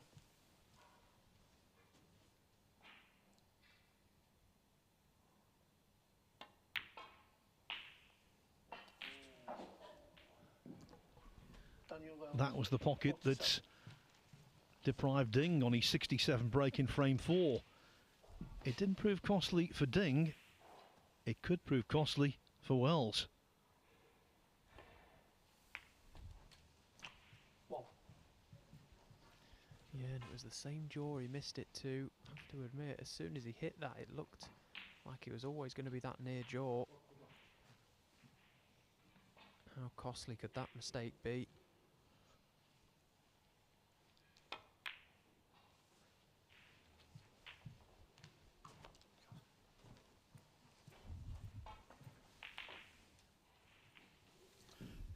Look at the semi-finals of the Champion of Champions on Saturday night. To 2-2, John Higgins was giving as good as he got against Mark Allen, but then a couple of mistakes crept in post-interval. Allen pulled away to win 6-2. And who's to say exactly the same thing won't happen right here. 60.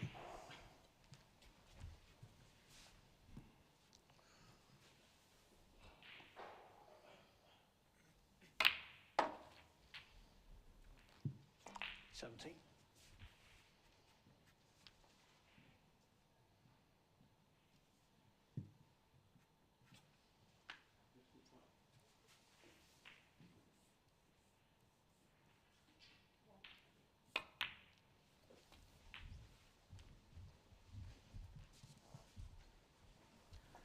By Ding's standards, that was a little clumsy. Still on the red, but thinner than he wanted. And when you have to pot one thin, that means control of the cue ball is made more difficult.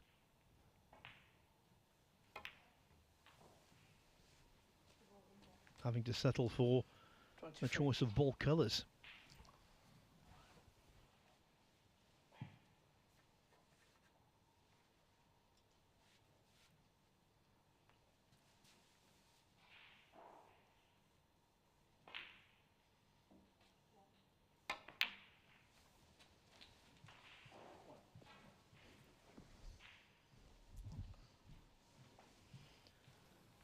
Ding got the ball rolling 26. this evening with a 1-3-6 break.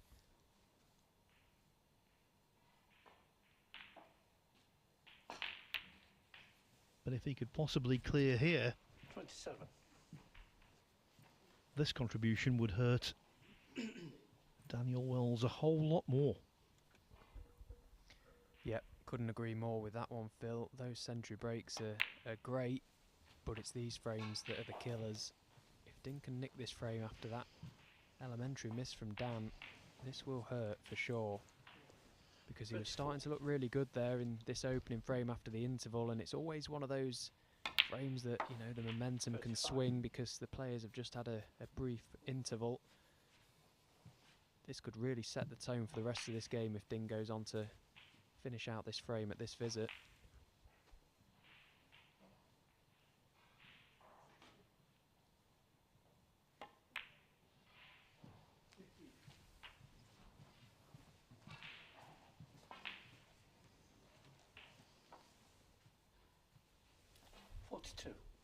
So he's played a pretty delicate little positional shot there to get nicely on that red. He couldn't have played it any nicer. So it's all about that red on the side cushion now. Ding will be looking to see where is best to leave his cue ball to try and promote that red. The pink is the obvious choice. He may have finished a touch straight though. Black is an option as well. 49.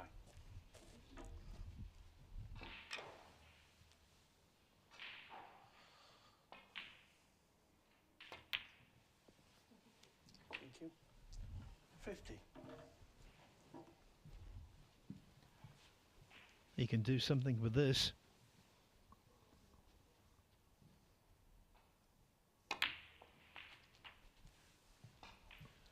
Well, I'm very surprised he missed the red completely.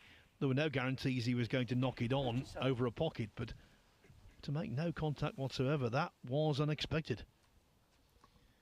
Yeah, he had to really make contact there. Any sort of contact, at least give yourself a chance of getting on the red. It's a bit of a mistake that from Ding. 57. A little bit careless because he was perfect on the black. And how often do we see it frames come down to the last red? A lot of frames are won on this last red. It's a red ball game, nothing else is safe.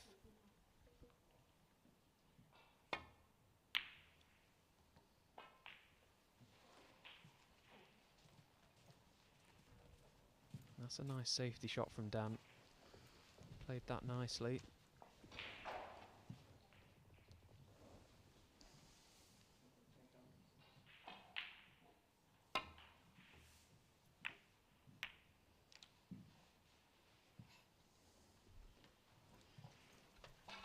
Did the red stop in time to save Ding's bacon?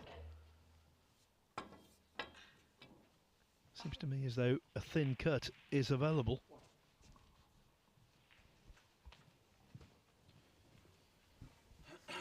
Yeah, this is very thin. And if he's going to take it on, he's got to get it, because if he misses it, he's going to be hanging over the pocket. Yeah, nicely done. Now, how's your luck? Well, he'll take that. If that pink pulls up, I think it has.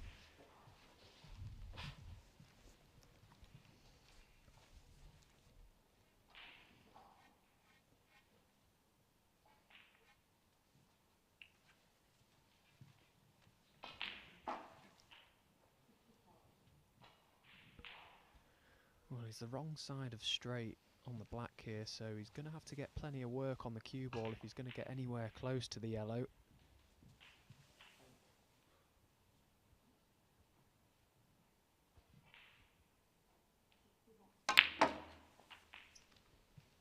Yeah, and that's very well played. From where he was there, that's pretty good.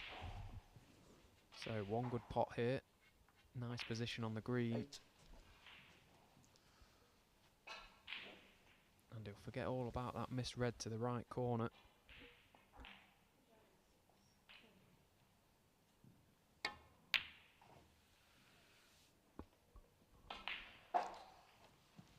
Daniel Wells, 8. Well, he might forget the misread now because it's been replaced in the Hall of Shame by the yellow. Yeah, that was a bit of a quick one actually from Dan. Didn't look too set on that shot. May have been wise to just take a second longer on that one.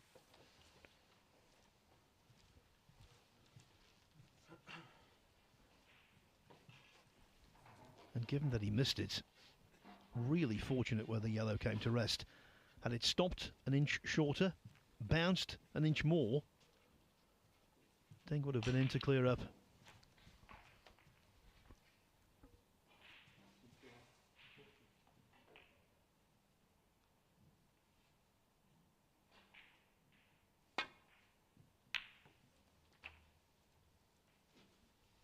Well, he's made up for it because that was a nice pot and he's navigated his cue ball really well through the pink and black. No, he'd love a little angle on the green here. Doesn't want to be straight because then he can't get to the correct side of the brown to get back for the blue unless he plays it into the corner.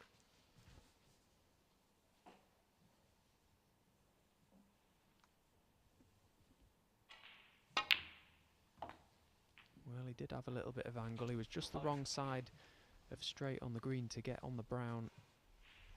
But he is going to take it to the corner, as I said, so...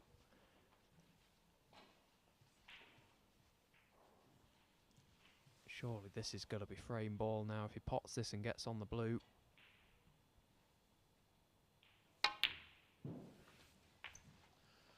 9. Yeah, that's perfect.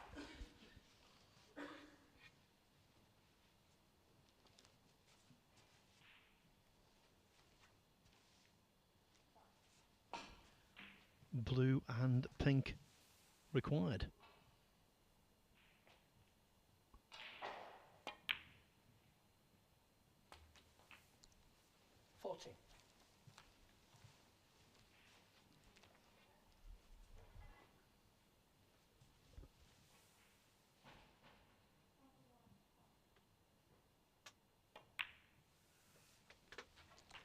It was the third time of asking.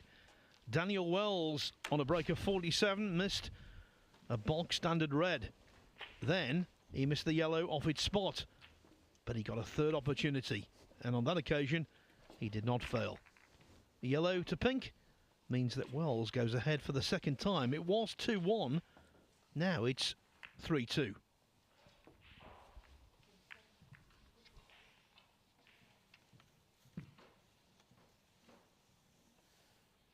By the way, it's November the 20th today, so in exactly a week's time, don't forget to download the Snooker Club podcast. It's a fortnightly effort from Stephen Hendry and Mark Watson. There's a special guest also discussing all things snooker, and the next guest will be former footballer Mr. Dixon. So that episode of the podcast becomes live a week today.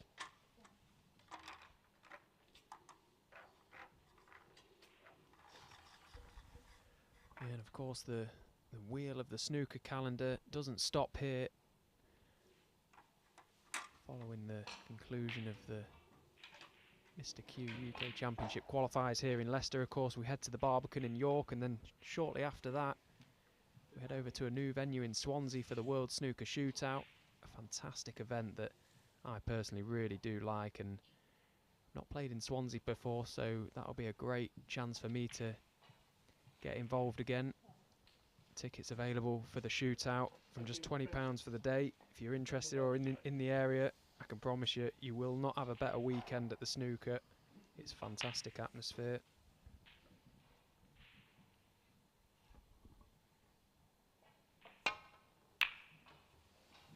By the way, I think it's appropriate that we congratulate one of snooker's latest winners at Frames Sports Bar in South London yesterday. Mary Talbot Deegan defeated Jamie Hunter 4-3 in the final of the Eden Women's Masters, a women's world ranking event.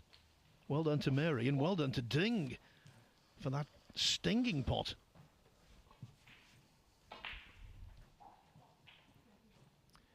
Is there a better sound in snooker than that? Because I do not think there is. A ball striking the back of the leather at pace. Oh, and I was about to say he's missed the black, but he hasn't. It's just wriggled in, but he doesn't look too pleased with himself. That was a cracking opening red from Ding. Got a chance at this red to middle. Just passes the pack.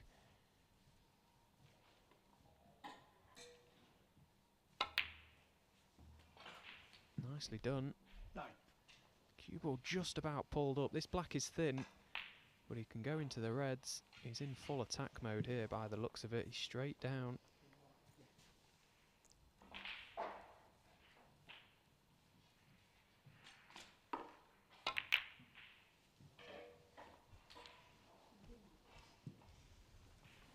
I think Ding is frustrated because even though he's 3-2 down, he knows, we know, he's got scoring power.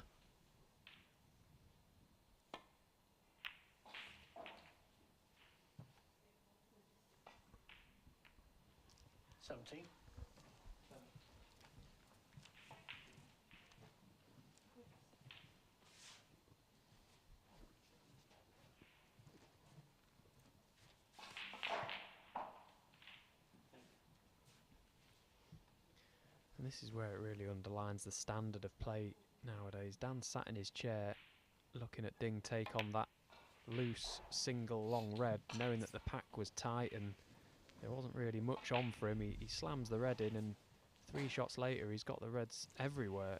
20. Like, it's just incredible how attacking and quickly the frames can develop. And this has to be said, 21. this is a great chance now for Ding.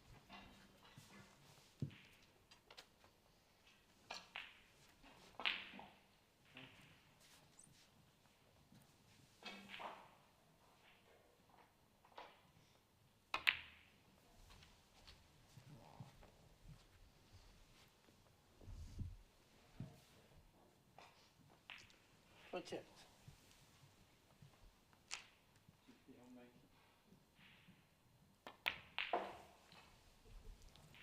29.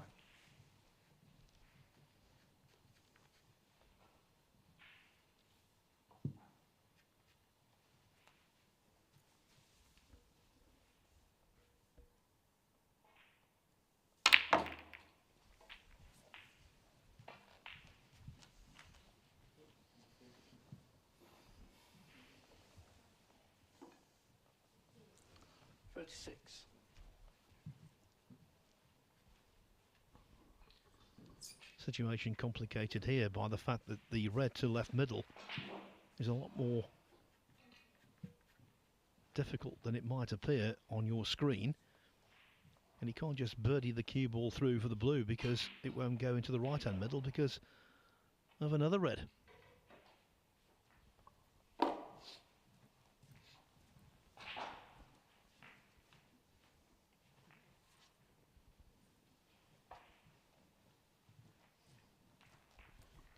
That's why immediately when the balls came to rest, he was looking to see whether the red, this red, close to the pink, will go.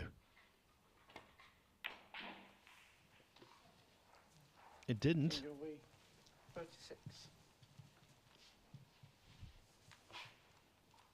Another source of annoyance, Stephen.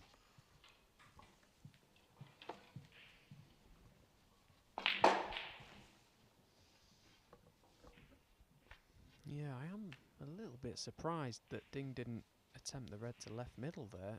It looked like he was on it, and you know, he'd have had a shot at the blue to the green bag, I suppose. The way he's played so far, it was hard to see him refusing anything, but choosing to just keep it tight, can't blame him for that.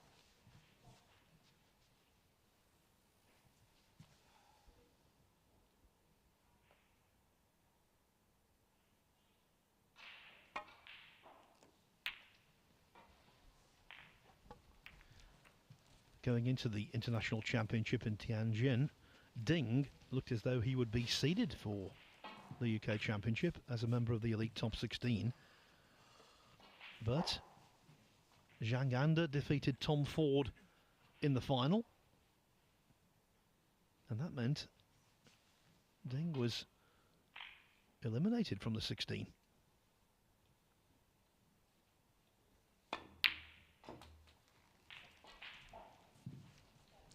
I'll tell you what though, if he does negotiate the qualifying competition,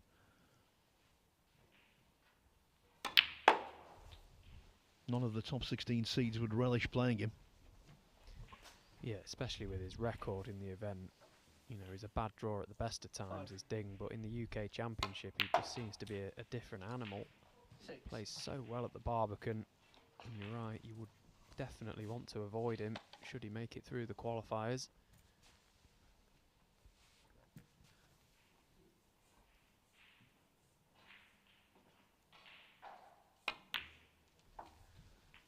With so many points to come off from 2 years ago, it's not a given that Neil Robertson will be seeded for the Crucible next spring. Can you imagine? You're a seeded player and you have to play Robertson in the first round, which could happen, of course. Forget drawing Robertson at the Crucible. Can you imagine drawing him in the qualifiers?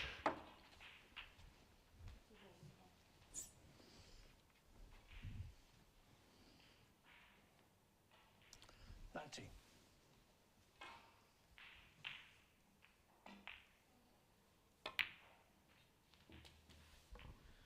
Of course, Robertson might have a golden second half of the season and all of those fears will be allayed. Right now, though, he's 74th on the one-season points list.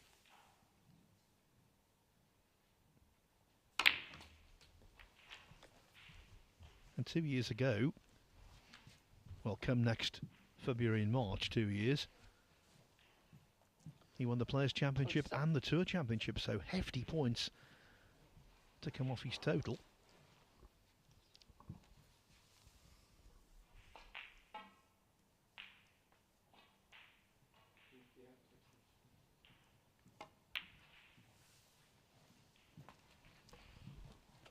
He's played a really good frame here, Ding. And now this is frame ball. Should be meat and drink.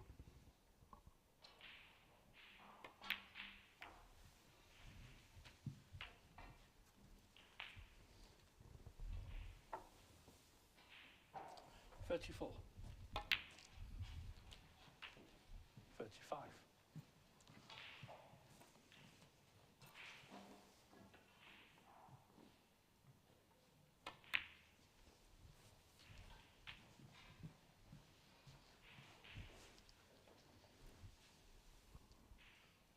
$42.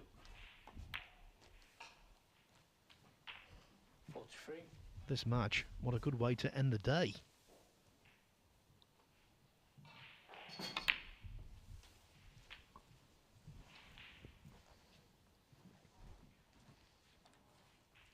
$50.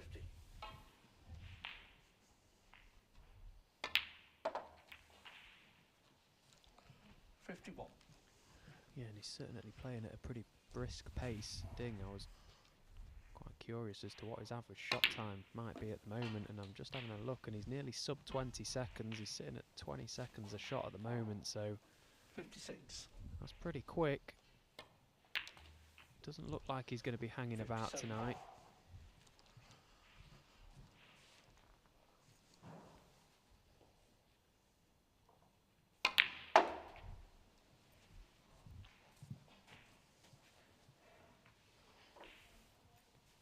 National sporting hero in China. 63.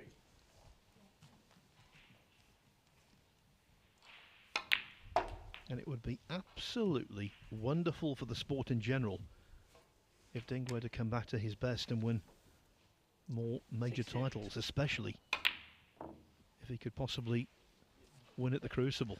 68 on the frame. Ding Junhui. The missed yellow there did not matter in the slightest. Ding Junhui has made breaks of 136, 67, 57, and there 68. And he's still only on level terms with Daniel Wells at 3-3. Talking about the breadth of snooker coverage, there is no better place for the fan of the Green Bay's game than a subscription to Discovery Plus. There's live sport for everyone there. You can see all of the UK Championship, all of the qualifiers throughout the course of a season as well. Plus, so many other top sporting events. I'll name just a few. When it comes to cycling, they've got it covered. Tour de France, Giro d'Italia and La Vuelta, the 3 Grand Tours, all there. So too the tennis Grand Slams, the Australian Open and French Open at Roland Garros. And every 4 years, yes, the Olympic Games could not be covered any better. Paris 2024 is not too far away. Los Angeles 2028, I believe, as well. That's another one, not too far off. Wouldn't it be great to get snooker in the Olympics, Stephen? Yeah, that would be fantastic, wouldn't it? And to be honest, I don't think there's no reason why it can't be. You know, eventually, surely it's got to get in there at some point. Of course, there's obviously a lot of politics involved around that, but yeah, I really do hope it makes it in there one day. Well, the game has never been more international. It's played all over the world, and it's not the only cue sport to be enjoyed by so many countries. The game of pool also pool and snooker at one Olympiad, that would be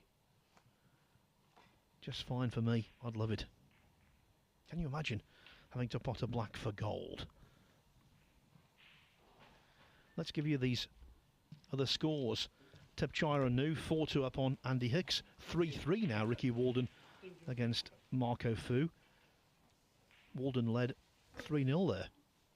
Si Jiahui 3-2 up on Michael White. James Cahill 3-2 on Nopon Sankam. Matthew Stevens has won his first frame of the night, but still trails Robbie Williams 3-1.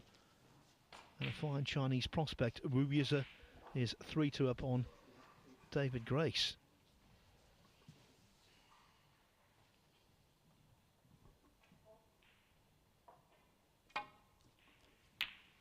To complete the set, Fan Zhengyi 4, Martin Gould 1.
Just thinking, Stephen,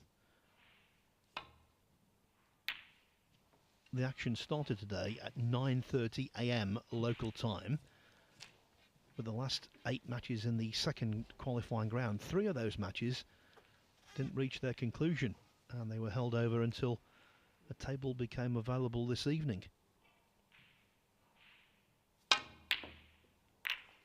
None of the evening matches are over yet.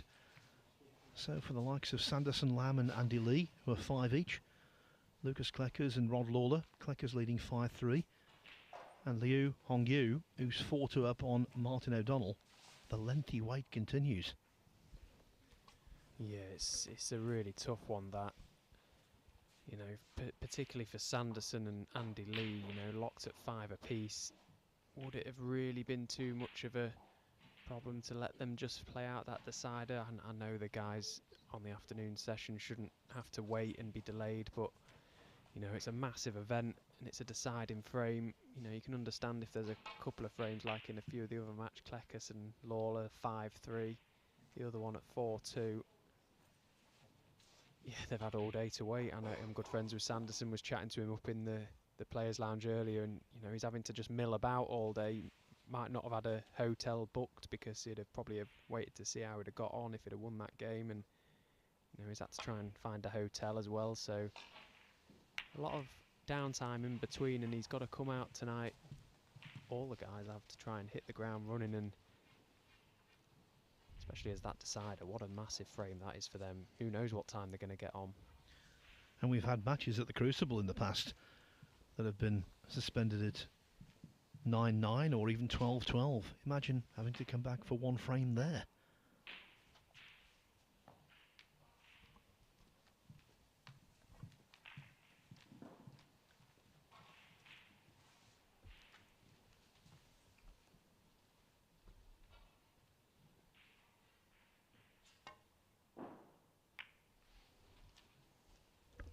Oh, where's that cue ball going?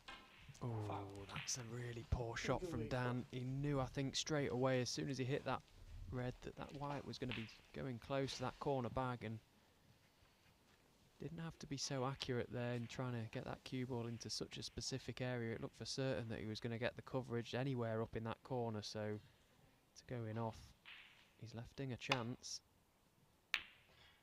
Well, he's missed the red, and he's missed it by some distance.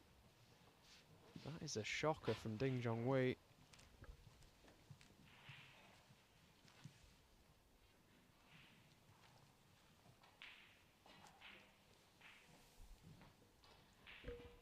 What a reprieve for Dan.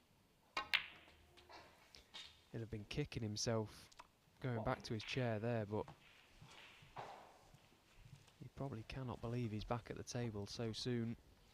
Yeah, Ding not renowned for his long ball potting prowess, but that was quite straightforward, wasn't it?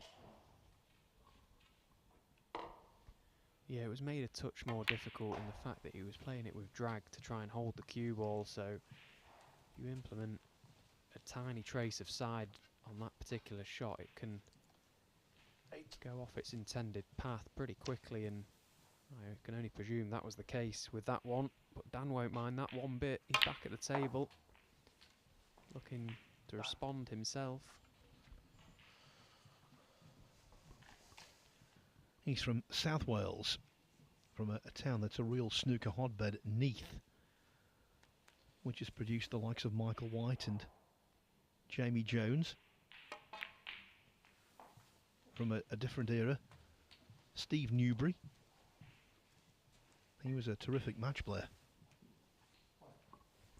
14.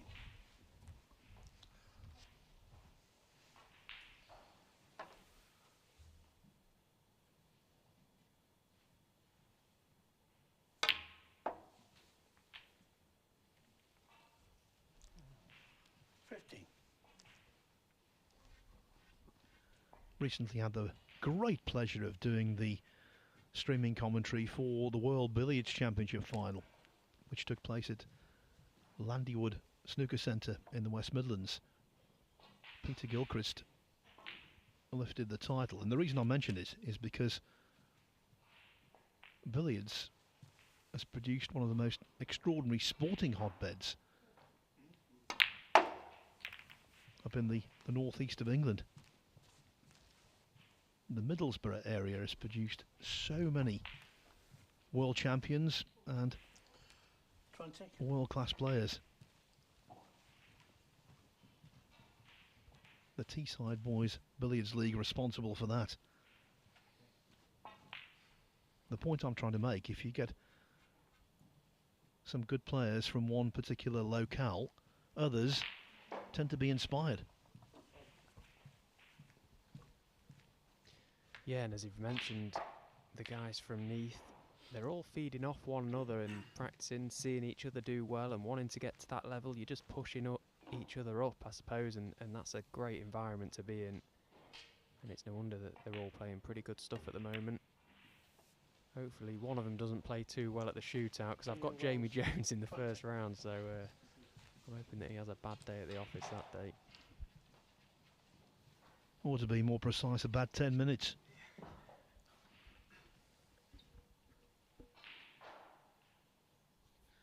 By the way, apropos of nothing, I must say, Landywood, what a beautiful snooker club. One of the best I've ever been in. The proprietor, Paul Lloyd, should be very proud of himself. It's a delightful place. The playing conditions are terrific, and the memorabilia all around the walls. That was brilliant in itself. Unlike the in-off from Ding, you want to do that in billiards, not in snooker.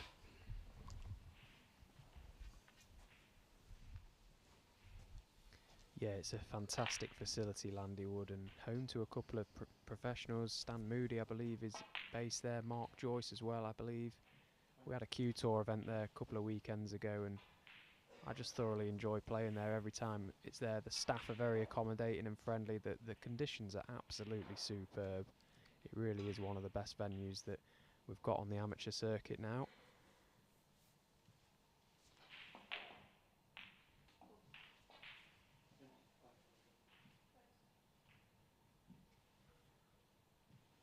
Unlike dancing off earlier, leaving a pretty straightforward long red, albeit he didn't get it for Ding.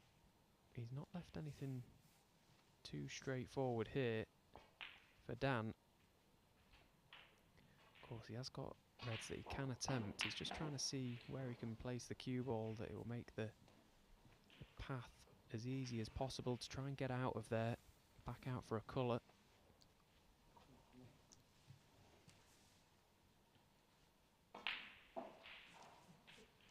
You're always erring on the side of caution with this shot, trying to play a particular red where if you do miss it, you're not necessarily going to leave the game. Try and play the value, play the percentages.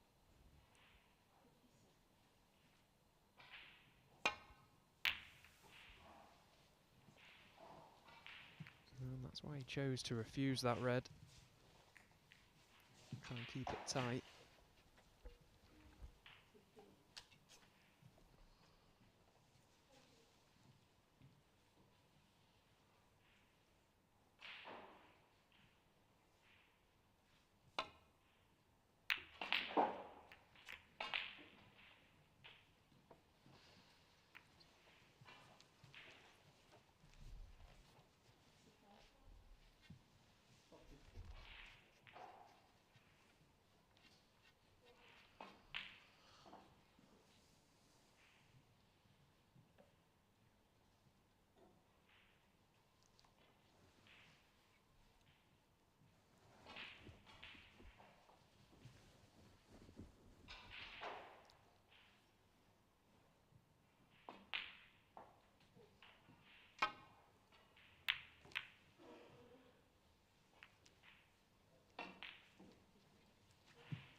So plenty of traffic on that right side of the table there.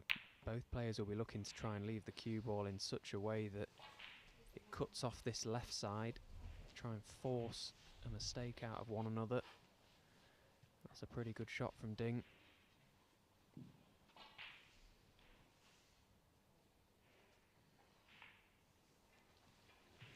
Dan may be forced into having a little stab at this red to the right corner pocket.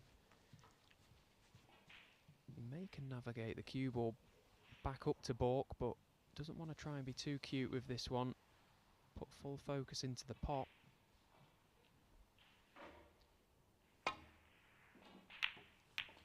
Yeah, and he did do. That's a great shot. Cannon the red, which is absolutely fine because he's got the pot. He's been unlucky if he's covered the blue to the middle. I think it may just pass.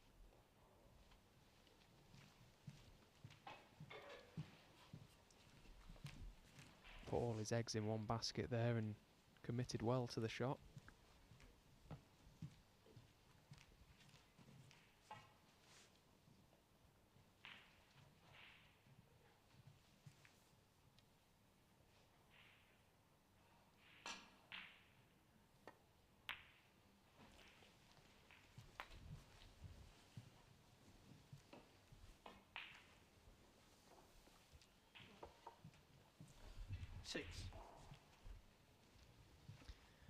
It was one of those situations that crops up quite often. Ding's played a really good safety shot there, trying to, as I mentioned, cut off one side of the table. You're almost inviting your opponent to try and take something on, and of course, when you do that, it's pretty much a dead cert that they're going to get down and knock it in, and that's exactly what Dan did. So.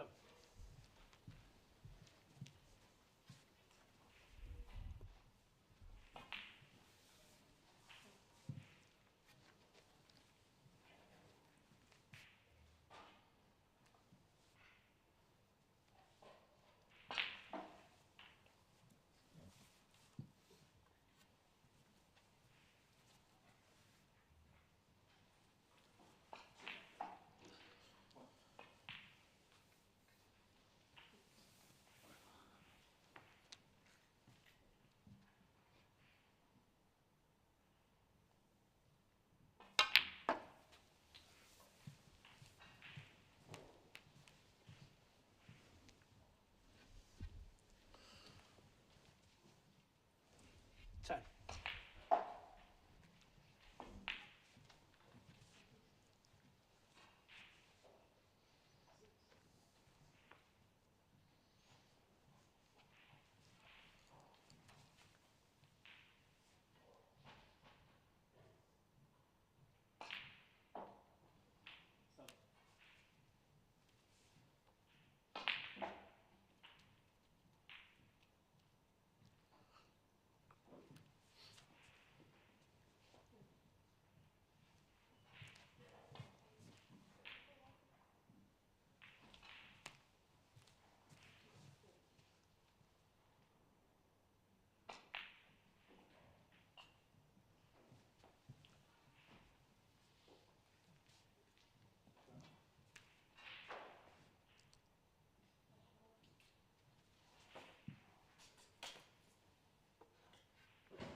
Daniel Wells, 10.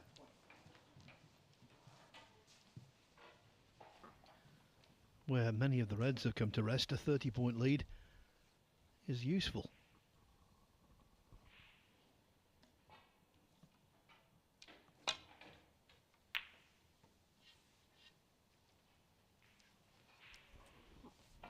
And after that, even more useful now.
Ding being really made to fight.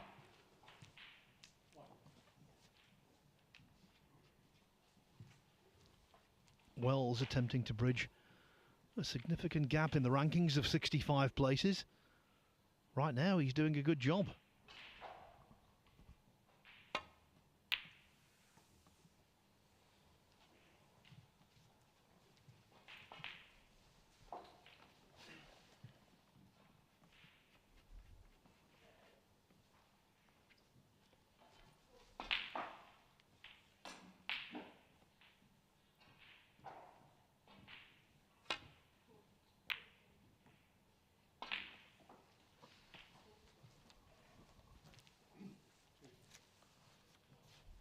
It's all very different from the last time these two played. Their first encounter was in a low-profile PTC event in Gloucester in 2011. Ding won 4-1.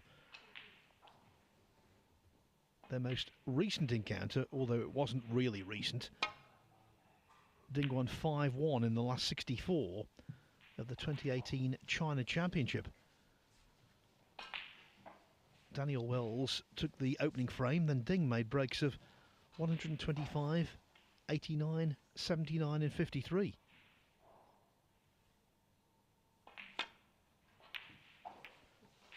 That was one-sided. This most certainly is not.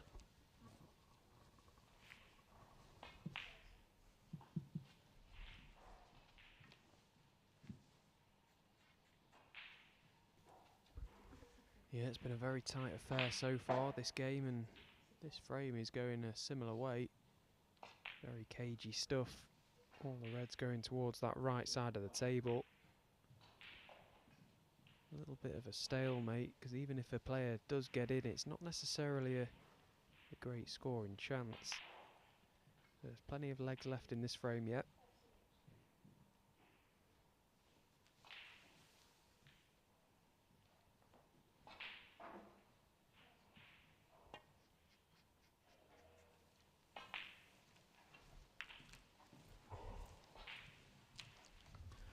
Humdinger of a match taking place on table 3. Ricky Walden against Marco Fu. Walden led 3-0. Fu roared back to 3-3. Walden then made breaks of 64 and 73 to re-establish supremacy at 5-3. But it's now 5-4 because Fu has just made an 80 break in the 9th.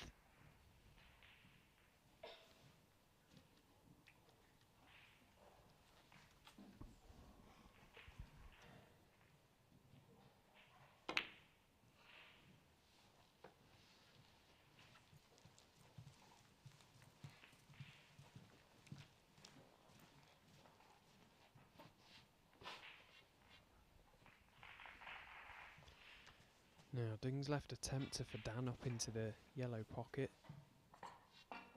There may be value in taking it on, just as it may be the only red he can leave should he miss it.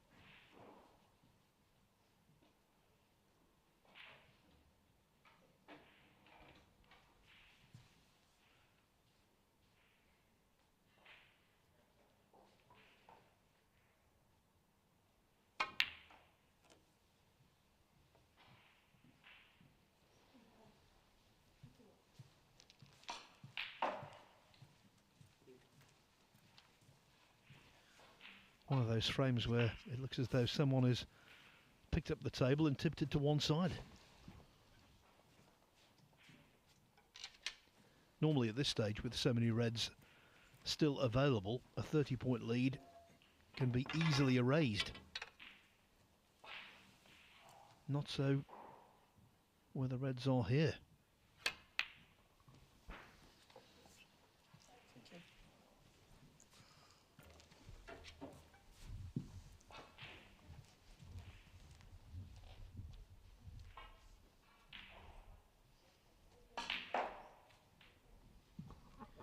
We do have the first result of the evening. Tepchai Unu, well used to being the first player off.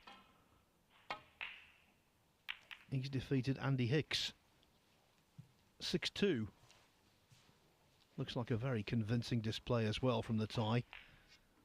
Breaks of 117 in the opening frame, then 84, 87, 70, 135, and to finish off 76.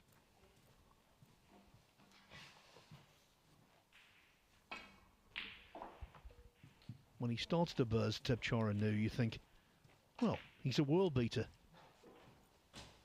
But he's so inconsistent.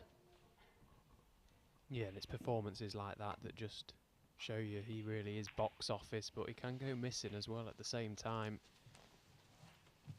He often puts in superb performances like that and then just doesn't quite back it up with the same fluency in his next game. I hope that he can continue to play that way in this event. I just love watching Tepchai play. He is a fantastic player.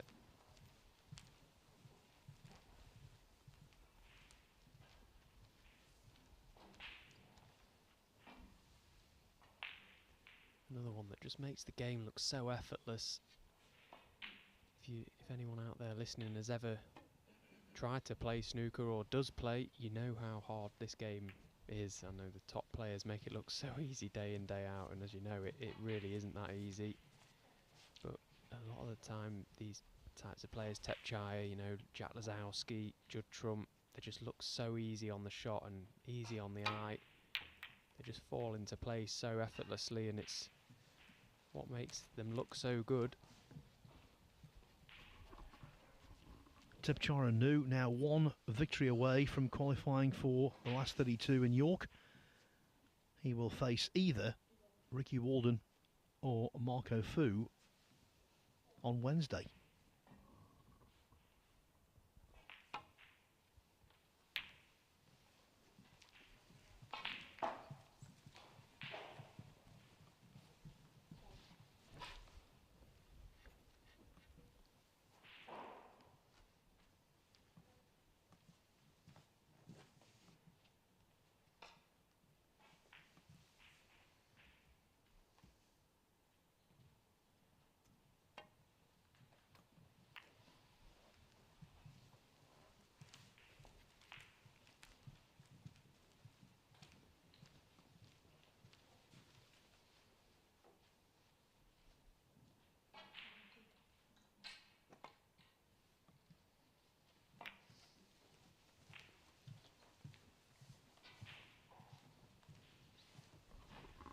I think it's fair to assume, Stephen, that the lengthiest frame of the match is firmly on the cards. Yeah, it's hard to see how this one's going to open up anytime soon. Neither player, of course, is going to push the boat out. No reason to. Big frame in the context of the match. I mean, they all are big, of course, but you know, we're locked at 3 each in a race to 6. Both are halfway there. Neither player wants to give the advantage away, of course, so both are going to be keeping it tight. I feel if either player is going to push the boat out a fraction more than the other, it's probably going to be Ding, because he's shown signs that he's ready to attack this evening. He's played a few aggressive shots already in this game, and I think should he get half a chance to make something happen, he'll probably try it.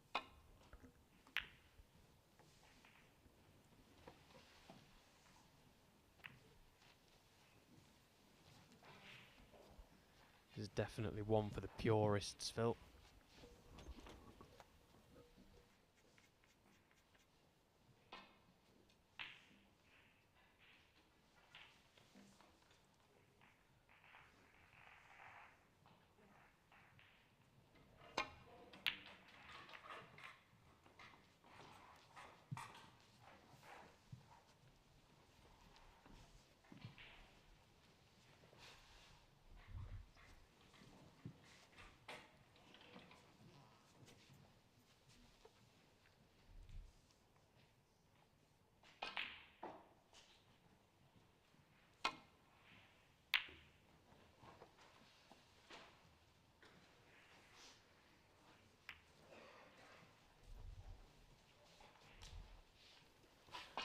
Well, I can give you the winner of our competition.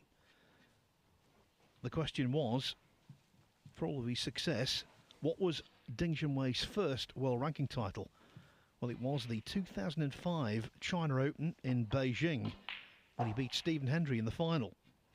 And the winner of 2 tickets to the UK Championship in York next Tuesday evening is Mohammed Naeem. Just get in touch with World Snooker's Sam Fletcher, or he'll get in touch with you, and those tickets will be wending their way very shortly.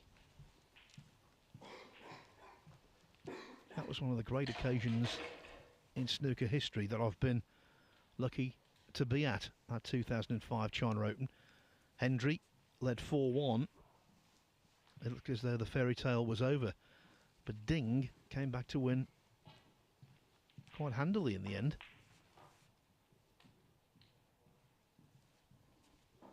And on the way to that final, he'd whitewashed 2 former world champions. Peter Ebdon 5-0, Ken Doherty 6-0.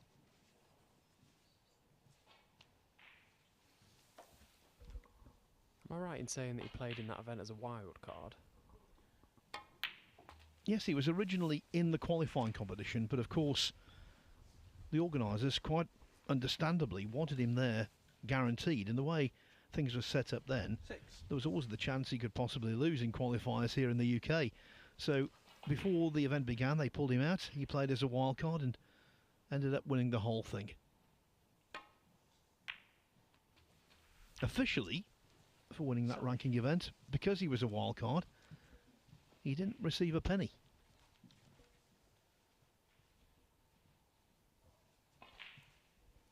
That's a bit of a sickener, isn't it? I think he was okay, wasn't he? He established his reputation and then all kinds of good things happened. The atmosphere that night in Beijing was something else. I remember turning to Dave Hendon and saying, this is the start of something big, and of course it was. Yeah, the rest is history, as they say. What a career he's gone on to have, and still is having. Still right up there at the top of the game. Although he has got a game on his hands this evening. Daniel Wells has really taken it to him. He's got himself back in this cagey 7th frame. Already got a pretty handsome lead, but he could have done with potting that and another few more. Daniel Wells, 40.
So 2 competitions complete today. If you've not won the tickets, don't worry, we'll have 2 more for you tomorrow during the afternoon and the evening session.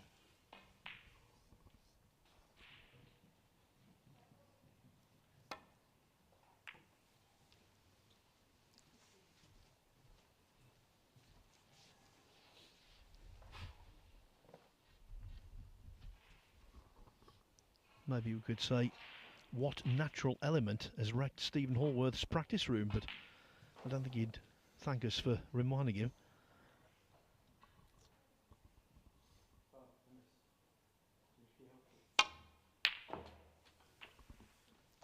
Cracker.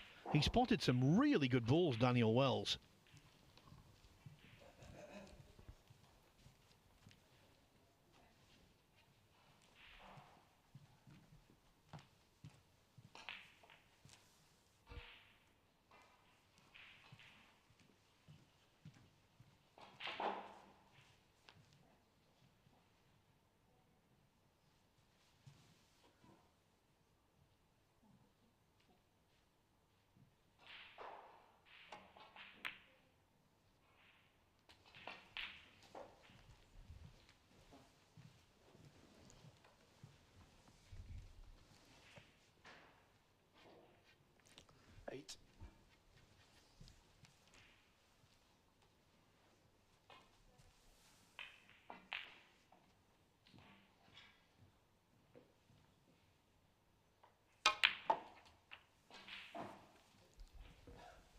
So the red and black after this red will be enough to get over the line.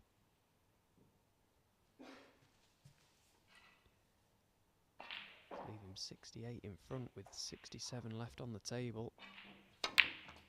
Well, chose to play over, didn't finish as straight as he would have liked, which means now he will need another red.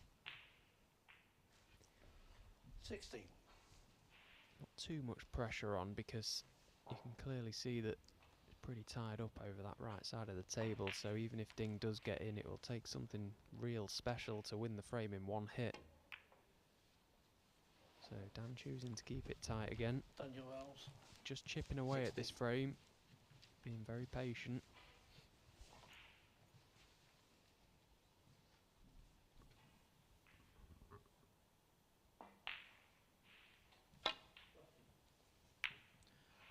In the first round of last week's Champion of Champions, Ding was involved in a frame of similar ilk. He was the one in front. He looked certain to win it, and then Zhang Anda made a wonder clearance. So it is possible, but after that safety shot, I think his goose might be cooked.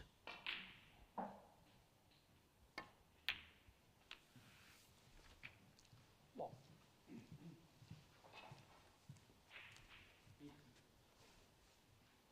61 ahead. The black would make it 68 with 67 on.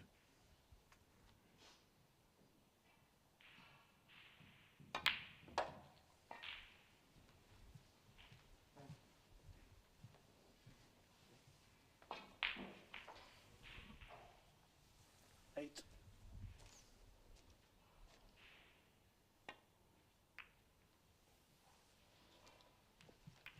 Daniel Wells. 8. You've always got to play for one snooker, but where they are, Ding's only hope was to do that, open them up.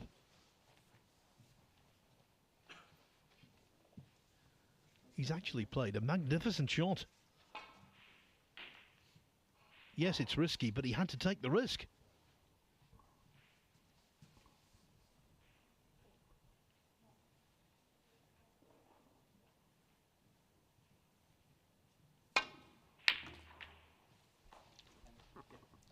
And the gamble did not pay off. Ding concedes with his opponent at the table, knowing the game, or more accurately, the frame, was up. And so Daniel Wells, he's showing great stickability. He's producing a formidable display, and for the third time he goes ahead. It was 2-1, it was 3-2, and now Daniel Wells enjoys a 4-3 advantage. He only needs 2 more to advance.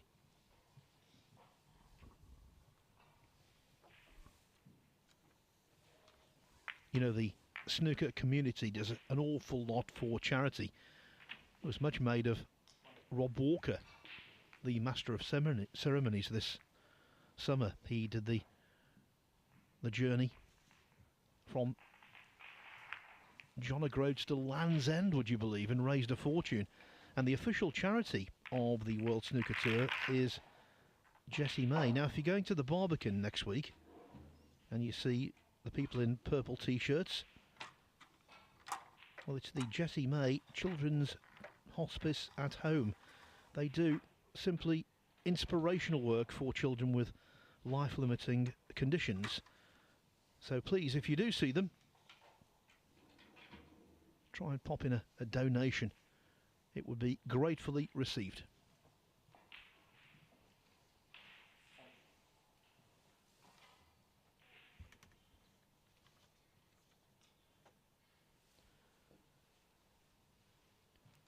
Also, don't forget that the tickets for the UK Championship of 2024, there's a pre-sale.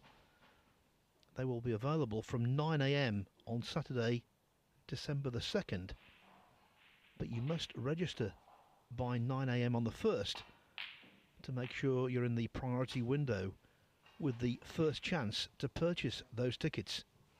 Simply head to wst.tv for details and fill in the form to register. There are still some tickets available for the 2023 UK Championship, running out fast.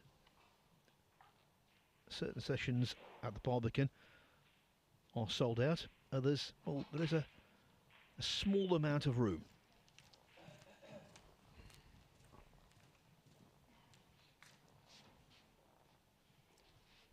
It's become a much loved home of the UK Championship, Stephen. Yeah, it's an incredible venue, the Barbican in York, and York itself is a stunning place to go. So if you are going to the snooker next week, you're in for a real treat. Not just with the action, of course. As I've said, York is a great place to be. I mentioned in commentary earlier with Dave, one of my earliest memories of going to live snooker actually was at the Barbican in York. I was still in school at the time. I can't remember how young I would have been, but my father, Pete, booked a couple of tickets. It was actually to watch one of the guys in action over on table 2 or 3 this evening, Marco Fu, and we got front row seats, and Dad had called in sick from work and pulled me out of school for the day, not telling him the real reason why, but obviously we were sat bang on the front row, and of course that was a bit of an awkward conversation the following day when fellow school students and work people had actually seen us on the telly. But that's one of the earliest memories that really sparked my love for the game. Well, I remember I missed a mock exam for geography in July 1977 when myself and my father went to the Open Golf Championship at Turnberry. It was well worth it, let me tell you. That was the famed duel in the sun when Tom Watson just about overcame Jack Nicklaus. Foul. Now, what do you think he'd say to me if I went up to Ding right now and whispered in his ear, whatever you do, don't hit the blue? I think the language might be blue.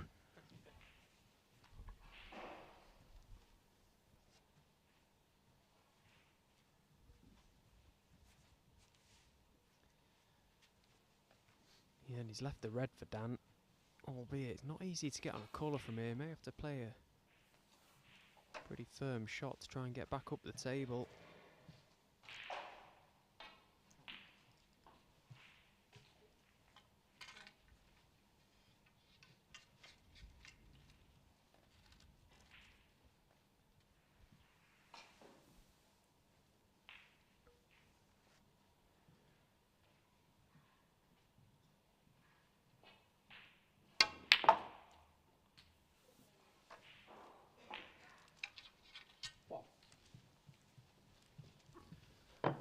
This is not exactly rocket science. It's a pretty obvious statement, but I'll make it anyway. Daniel Wells, the way he's playing, he's equipped to win this match.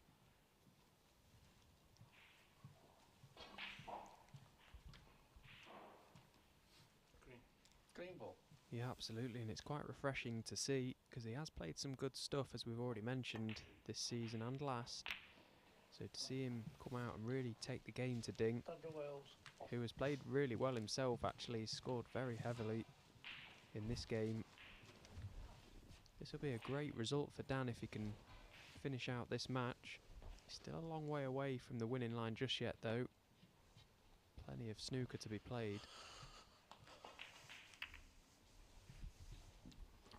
As I explained before, he's on the first season of a 2-season card, so he's got no points coming off at the moment, just going on.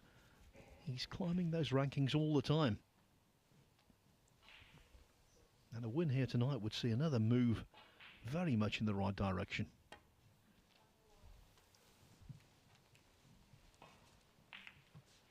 The minimum aim for Wells at the end of next season is to be well ensconced in the top 64 to retain his playing rights, but of course he wants something more than that.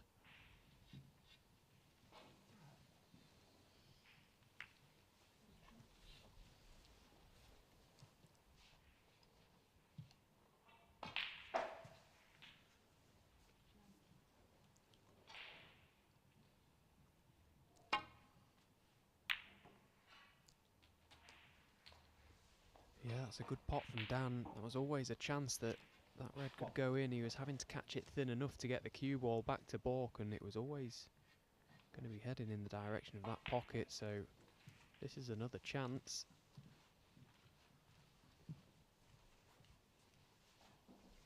black and pink out of commission for the time being, so a little bit of work to do.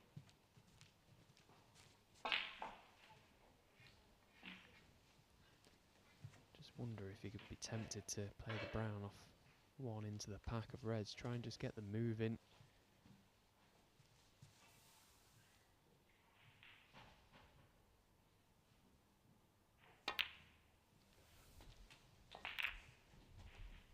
Well, he did do. He didn't really go into them with much conviction.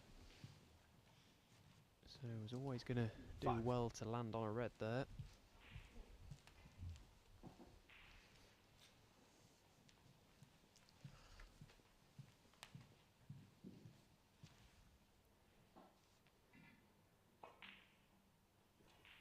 Tense here, very tense in the Ricky Walden match against Marco Fu. Over on table 3, it's gone 5-5. They're into a decider.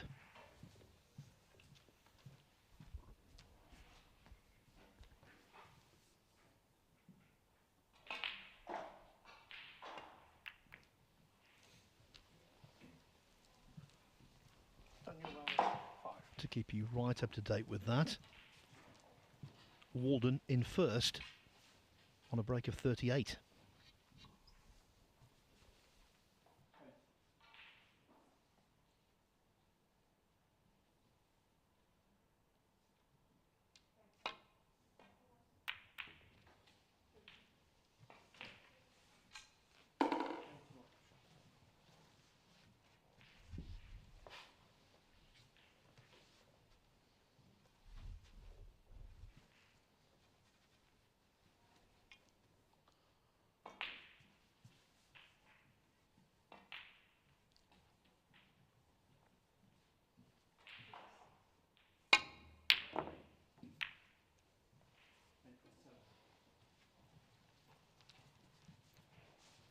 When it comes to potting from distance, Wells has been the more effective of the two.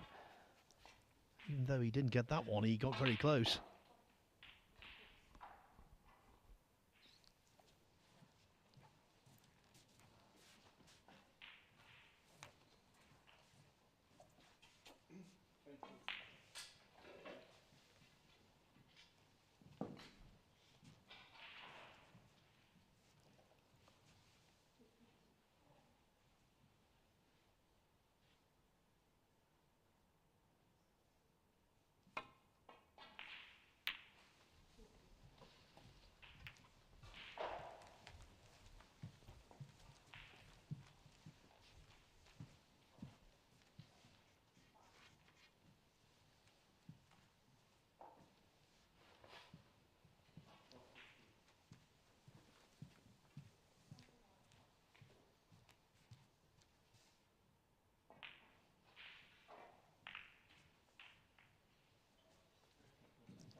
Again, this frame has just gone a little bit cagey. The match is just starting to turn a fraction. It was quite fluent, fast stuff to start with, and it's just slowed up a fraction. Both players really trying their hardest to prize a mistake out of one another.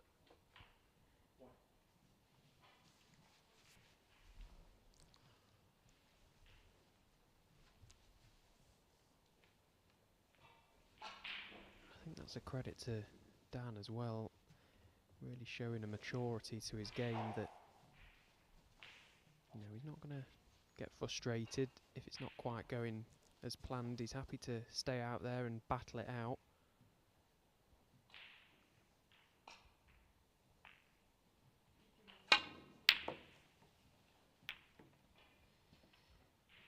Well, the attempt at the red went astray. Cue ball careered into another red, which has held it down this end of the table.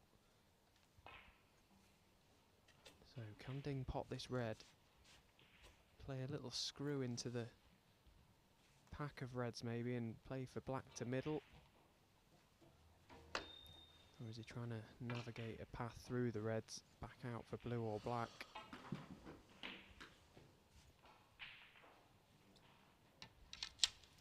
Having missed the red, I think it's fair to say that Wells could have left something a lot simpler than this, both in terms of the pot and position.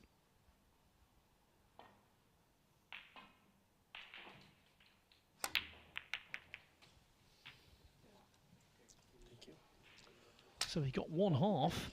The red was knocked in, but the collision between cue ball and other reds means loss of position. It was such a small area that he was trying to find there for the cue ball to travel through to get out of this area of the table, back up for something else.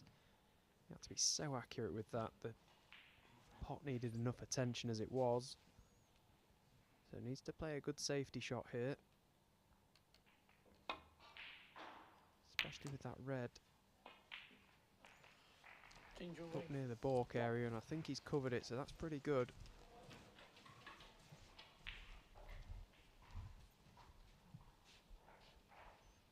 Has reasons to be confident though, Daniel Wells.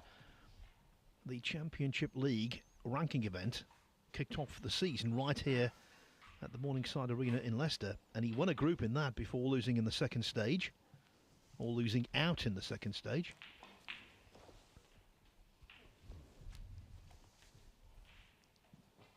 He defeated Jordan Brown, former Welsh Open champion, in the British Open qualifiers. He beat Matthew Stevens in the qualifiers for the Wuhan Open.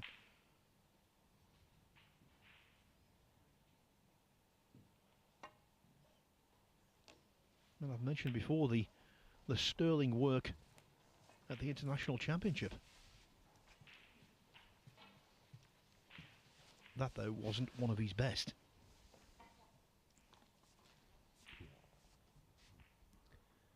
Now here's another big shot coming up from Ding. He's playing the red as a cutback. He's surely got to be going into the cluster of 6 reds. Big shot. Oh, it's a great pot, and he's going to land perfect on the black. Again, so aggressive. Played it very, very well. The pot was hard enough. No real control. Had a rough idea that he was going to be getting a certain half ball, quarter ball cannon off the bottom of the pack, and it couldn't have landed any nicer. Well, I don't think we can begrudge him that positional fortune, because although it's not been a match of obvious luck for either of them, I think he's had a few nudges that haven't been in his favour. I would say that 8. the luck marginally has been with Wells.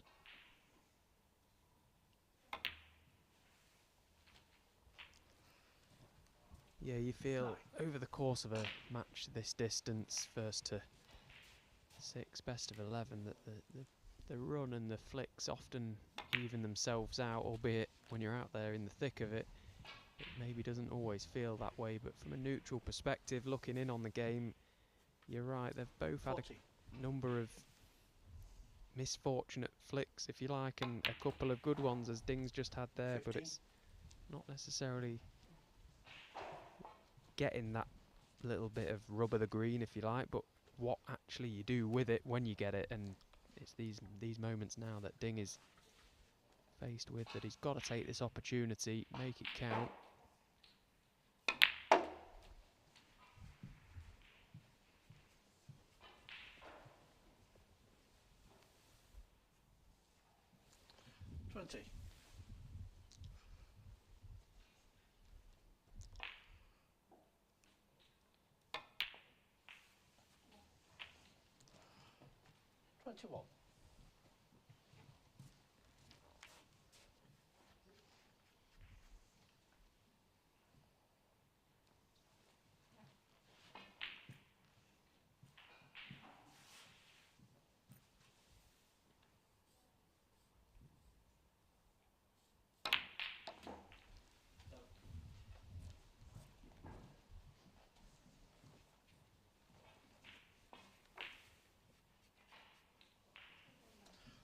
96.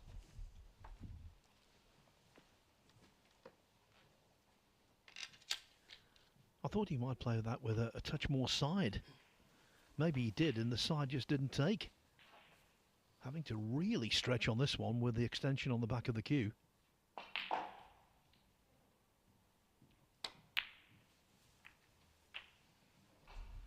So easy to lunge at that kind of shot if you're just a smidgen off balance, but it's okay. He's played it well. Yeah, he did play it well actually, particularly with that piece of equipment, the extension on the bottom end of the cue. It can cause, it makes the cue a little bit heavier. It's a little bit different feel when you're down on the shot. Not something you tend to practice, but controlled it nicely. And now removing this red opens up the black into both pockets. As we just got a glimpse of Ricky Walden there in the background, locked at 5 apiece with Marco Fu.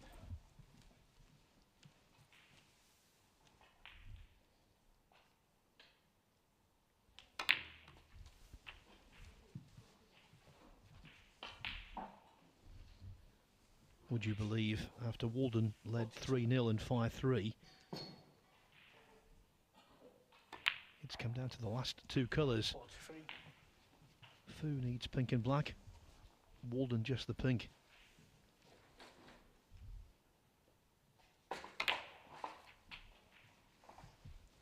And I can tell you, Ricky Walden has potted the pink, so he'll be very thankful to win 6-5.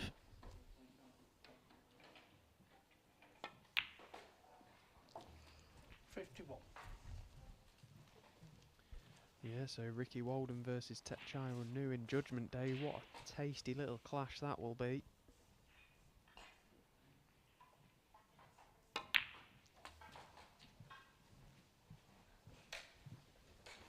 And that was a tasty little shot with a maximum amount of side to get the cue ball off wide and around the red.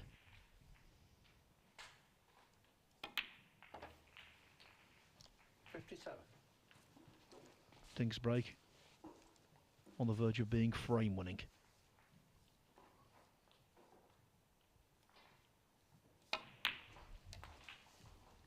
Mathematically, that is frame ball. One more red, and it will be definitely frame over.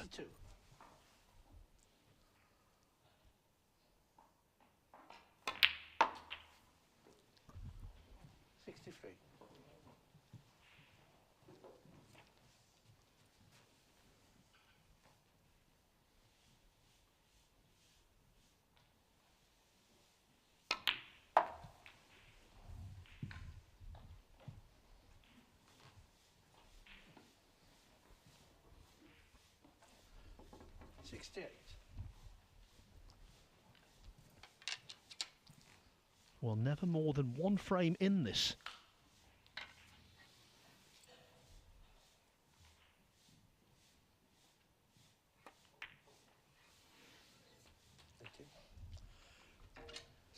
Got the hallmarks of going all the way.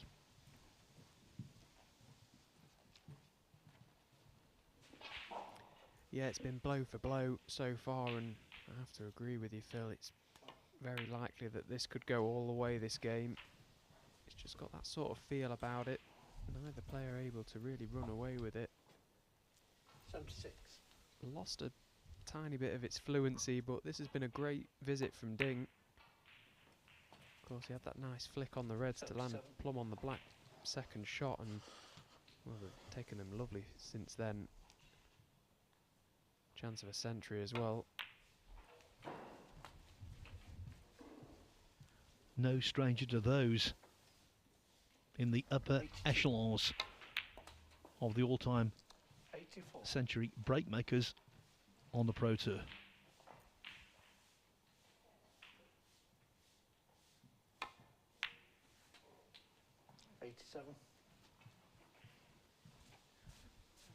Obvious stumbling block would be the pink.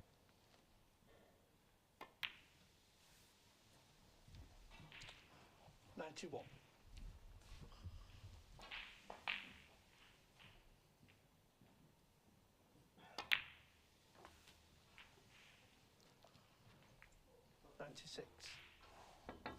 This will take some potting.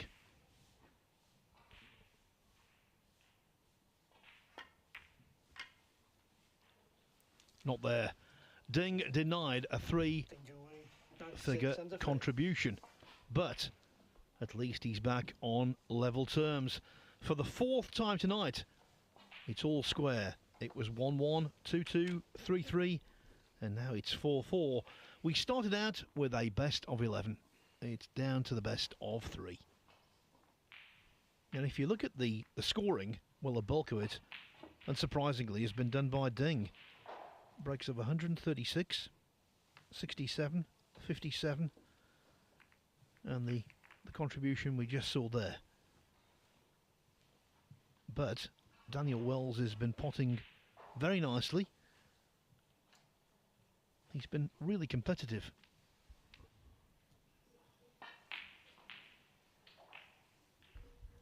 Yeah, I really wouldn't like to stick my neck out on the line and pick a winner here, because both players have shown signs that they're playing really good. And what's more impressive is that they're both willing to almost stay out there all night if it means getting a win. Both showing great signs of patience. So this is a real tough, hard match play snooker.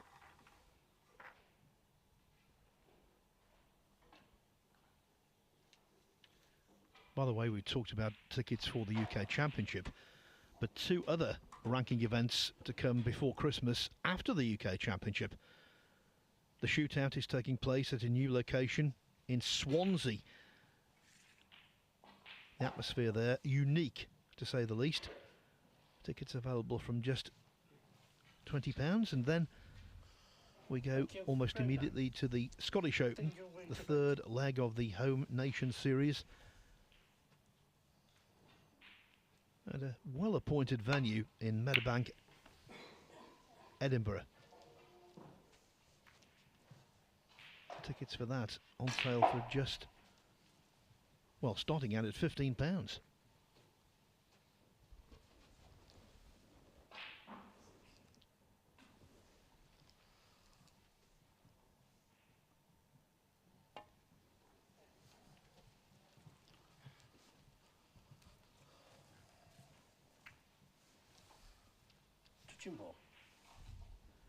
If you fancy attending either of those events, the shootout takes place from the 6th to the 9th of December at the Swansea Arena. And then the Scottish Open, where Gary Wilson will defend. That runs from December 11 to 17 at the Meadowbank Sports Centre.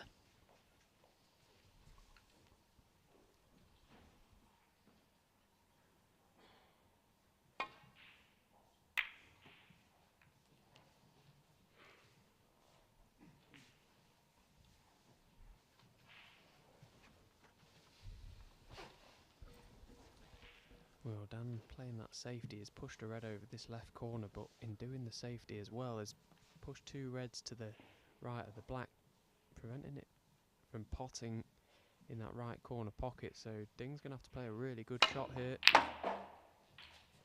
was always going to be difficult to get out there, playing at such a pace with that amount of topspin. It always kind of reverses after it makes contact with the cushion. So it's just going to be the safety shot.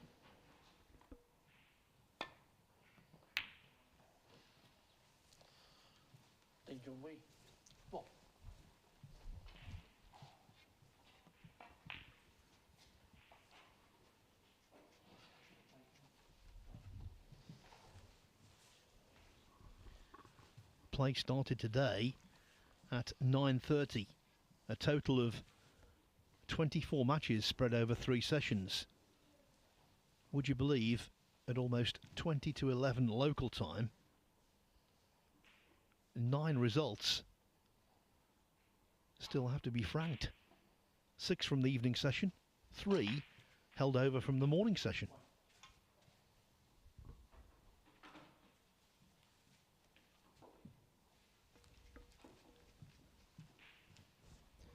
These are lengthy days indeed for everyone concerned, and I think it's worth paying tribute right now to the referees.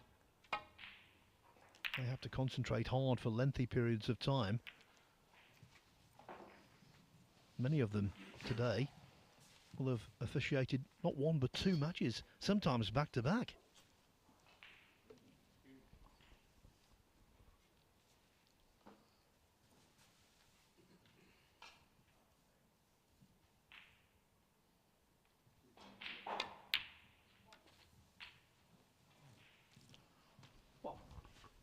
Now can Ding stamp his authority? Yeah, wise choice, playing the green up into its own pocket here. Just tidying up the blue spot. He'll be looking to get on one of the reds next to the black, because there's two reds there that in getting on them will open up the black spot. The one just to the right is the ideal red to be on. And he's just about got there. He's got a nice angle, he can just punch it off the cushion.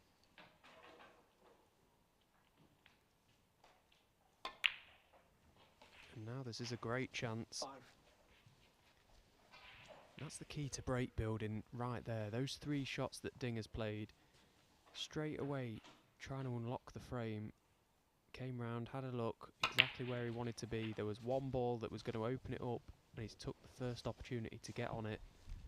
And now look where he's got them, exactly where he likes them. 12.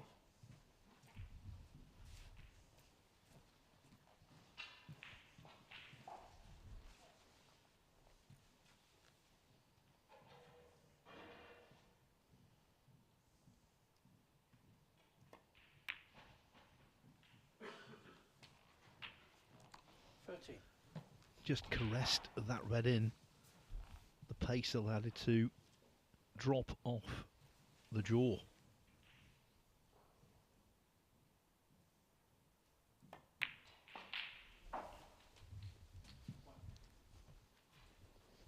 When Ding is at this end of the table, reds are open and the black will pot into both of its normal pockets.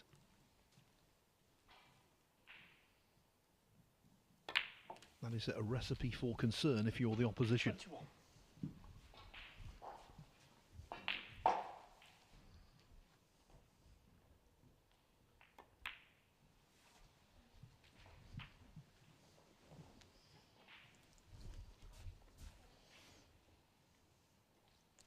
$28.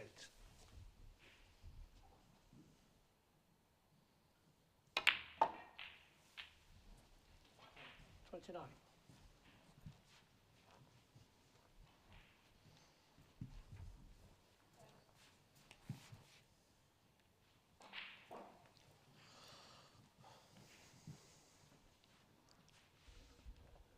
So he doesn't have to go into the pack of reds here. There is a few that are loose that in potting them will open up a few others, so just trying to pick them off here is Ding. And this is where having great cue ball control is so imperative. 36. Trying to leave yourself perfect every time that you can just play easy little run-throughs and stuns and screws, just keeping the white close. He's obviously got a little plant here which will help if he gets it. Yeah, and that's very nicely played. Well controlled. Yes, because that was a genuine plant. There was perceptible daylight between the two reds. Sometimes we call a shot a plant when in fact it's a set, when two balls are 44. touching and you can't really miss a set. He could have missed that. Yeah, there was a lot of distance between them reds, and the angle he was coming at, it can be quite easy to misjudge it, but he didn't. Played it perfectly, and what a chance now. Again, just a misplayed safety shot from 52. Dan, as in the last frame, just letting Ding in. He's creating his chances nicely.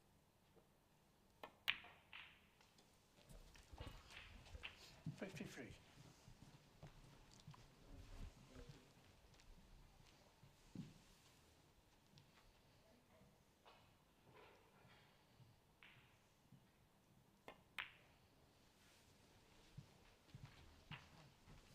looking to hit the front for the first time since 1-0. 60.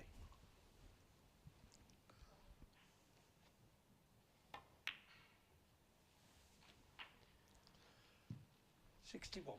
And he couldn't have timed it any better. This is a great time to get in front in the game. This frame takes him one away.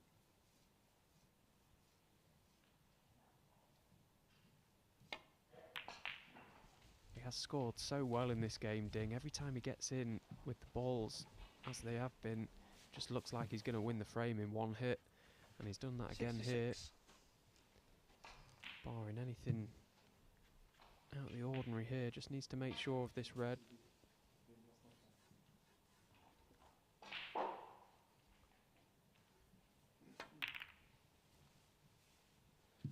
Yeah, well played. 67.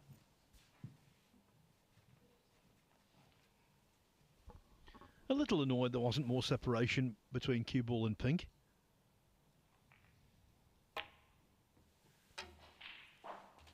But he knocked it in anyway with check side.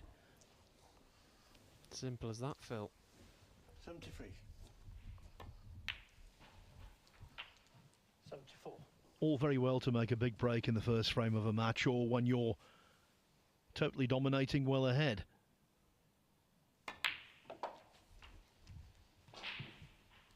It's a different thing entirely to make a sizable break 81. of this quality when so much is on the line and you're 82. involved in a pitch battle.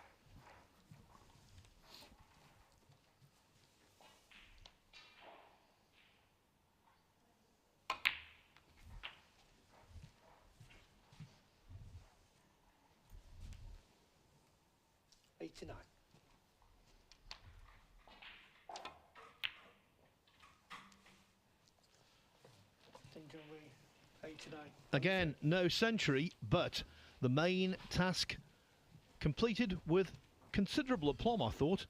An 89 break from Ding Junhui. He's one away from victory. It would be a hard-fought victory, but also a satisfying one. Not yet there, but Daniel Wells has to win the closing 2 frames now. It's 5-4 to Ding. Looks like there might be a Chinese success over on table 5. Fan Zhengyi is 5-3 up on Martin Gould, and with 1 red left on the table in frame 9, Gould needs a snooker.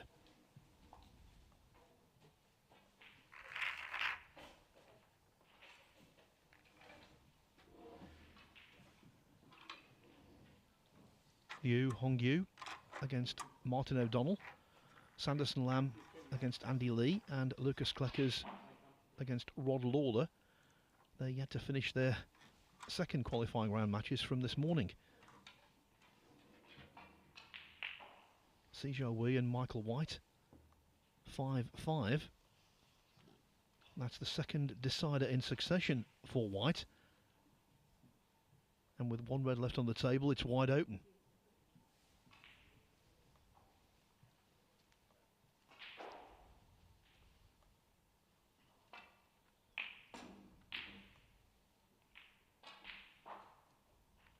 I can tell you now, Fan Zhengyi is definitely over the line. He's beaten Martin Gould 6-3.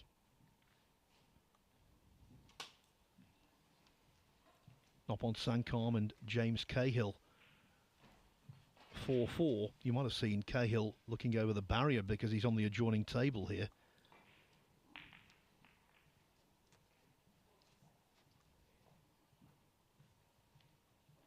Sankam has made breaks of 68 and 55. Cahill 3 half centuries. All of them, though, a while ago in the opening 3 frames.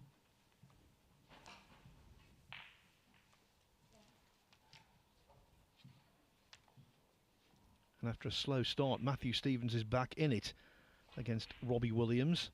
Williams leading 5-3 now. And it could well be a very good night for Chinese snooker.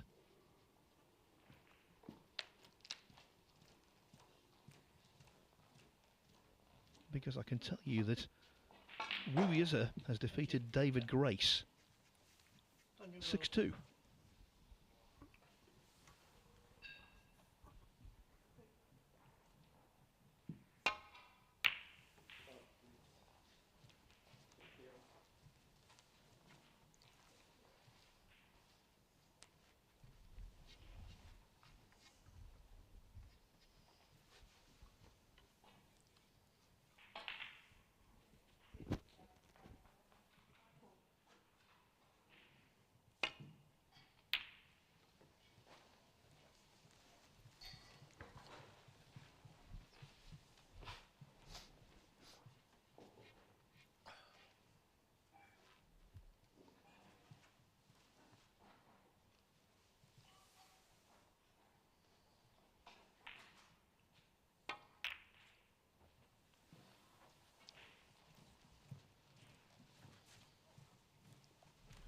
master of brinkmanship. Michael White at it again. The former shootout and Indian Open champion has defeated Si Jiawei 6-5. He was 39-0 down in the decider. Then he made a 67 break when it really counted. So well done to White, who's won back-to-back deciding frame finishes.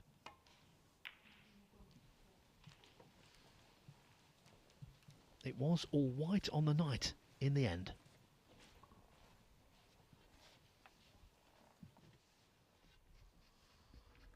You just can't resist, can you?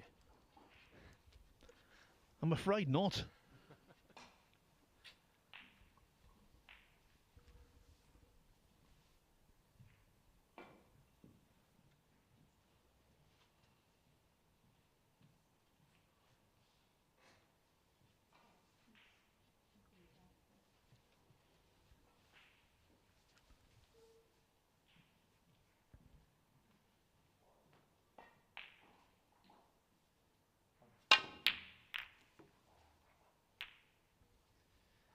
Well, Daniel trying to send the red into the pack of reds to hold it down that end of the table. He's clipped thin off it. It's not ended up too bad, although Ding is going to be able to play a safety shot here and regain the initiative in this little exchange. And with the reds spread a bit further now, could put Dan under a bit of pressure with his next shot.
Oh no, where's that red going? Wow.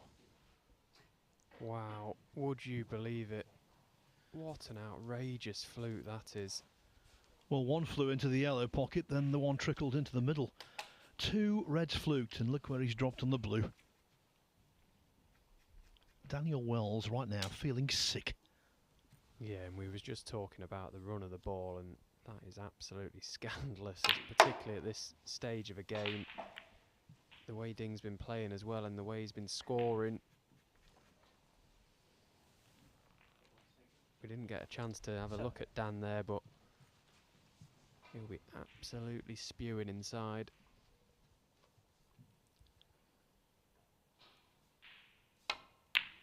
And the flick off the brown for position onto that red was favourable also.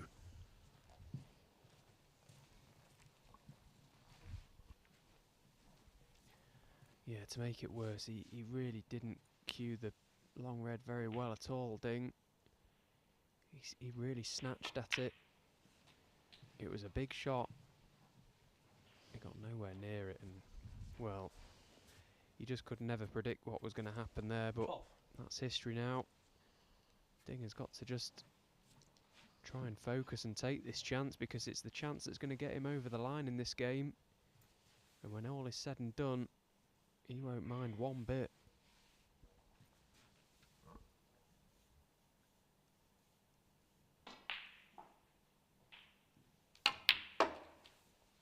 Some years back now, there was a very enjoyable film starring, amongst others, Tom Hanks and Madonna, called League of Their Own, about a women's baseball league in Illinois during the Second World War. Great line in that from Tom Hanks, who was the the team manager. He said there's no crying in baseball. And in snooker, there's no room for guilt. If you have a fluke, just get down and make the most of it. Because rest assured, if you're on the receiving end of a fluke, your opponent will.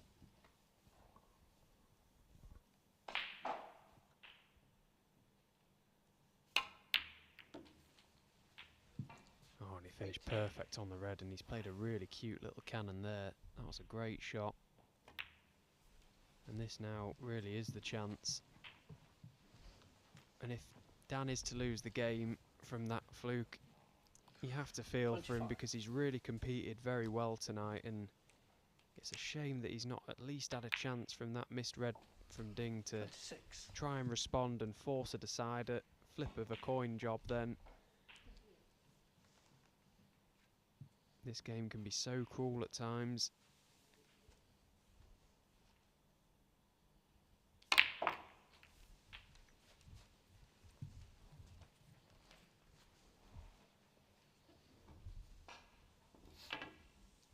$33.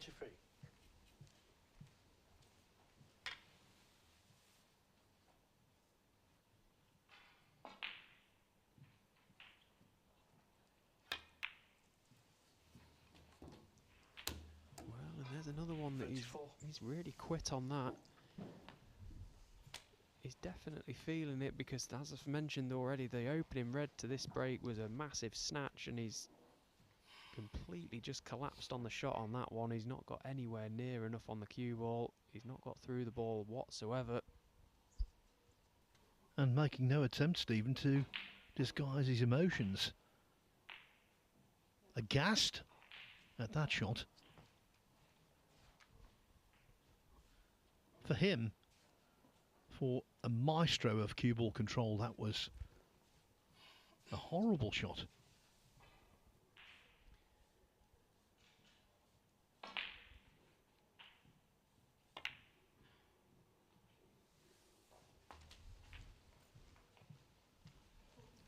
Well, at least he's bagged the extra 7 points, but that's that in terms of this break, you would assume. 41. Could attempt a red, but boy, is it prudent at this stage? Yeah, it looks like he may be going for one here, and this is a big shot. Well, that's a fantastic pot. How well has he played that? 42. Considering how bad he's hit the previous red, that is quite superb.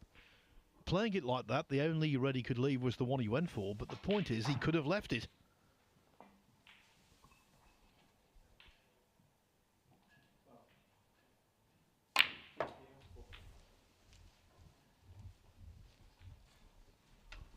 Well, for all of the luck involved to get in, 45. he's played some superb shots, too, in succession, to remain in. Yeah, the black to middle was a great shot in itself, but then to follow it up with that red, quite sublime, really. Daniel's not done anything 46. wrong in this frame, and he'll be sat there wondering how this game has got away from him now. What a crazy frame of snooker this has been.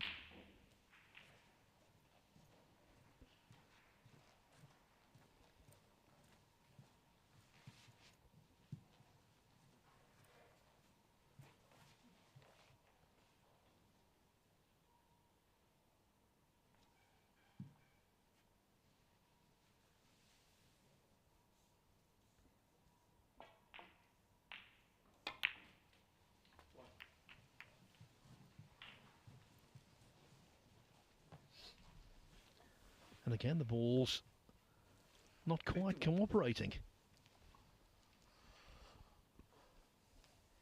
Yeah, he felt compelled to just play a little holding cannon there, and it's not worked out. This is very thin.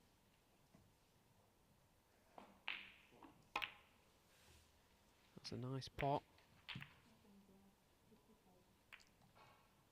That's a 52. nice flick again.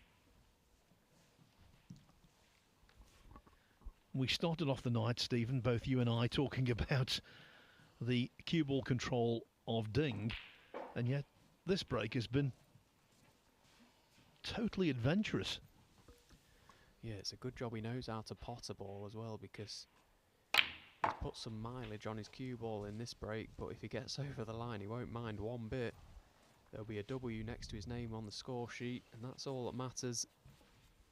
56. Break goes to 56. Red and a black will be enough.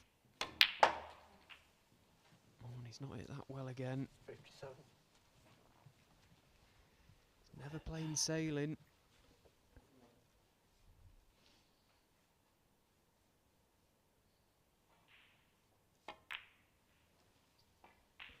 Well, in goes the black, and that is match ball.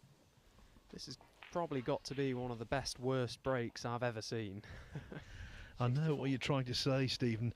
The great positional player has resorted to some seat of his pants potting.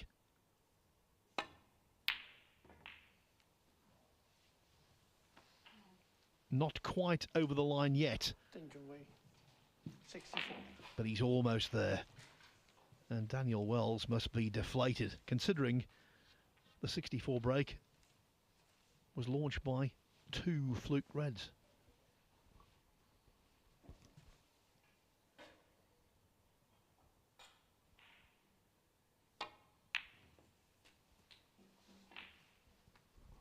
In terms of scoring alone, though, Ding, if he does prevail, has been a worthy winner.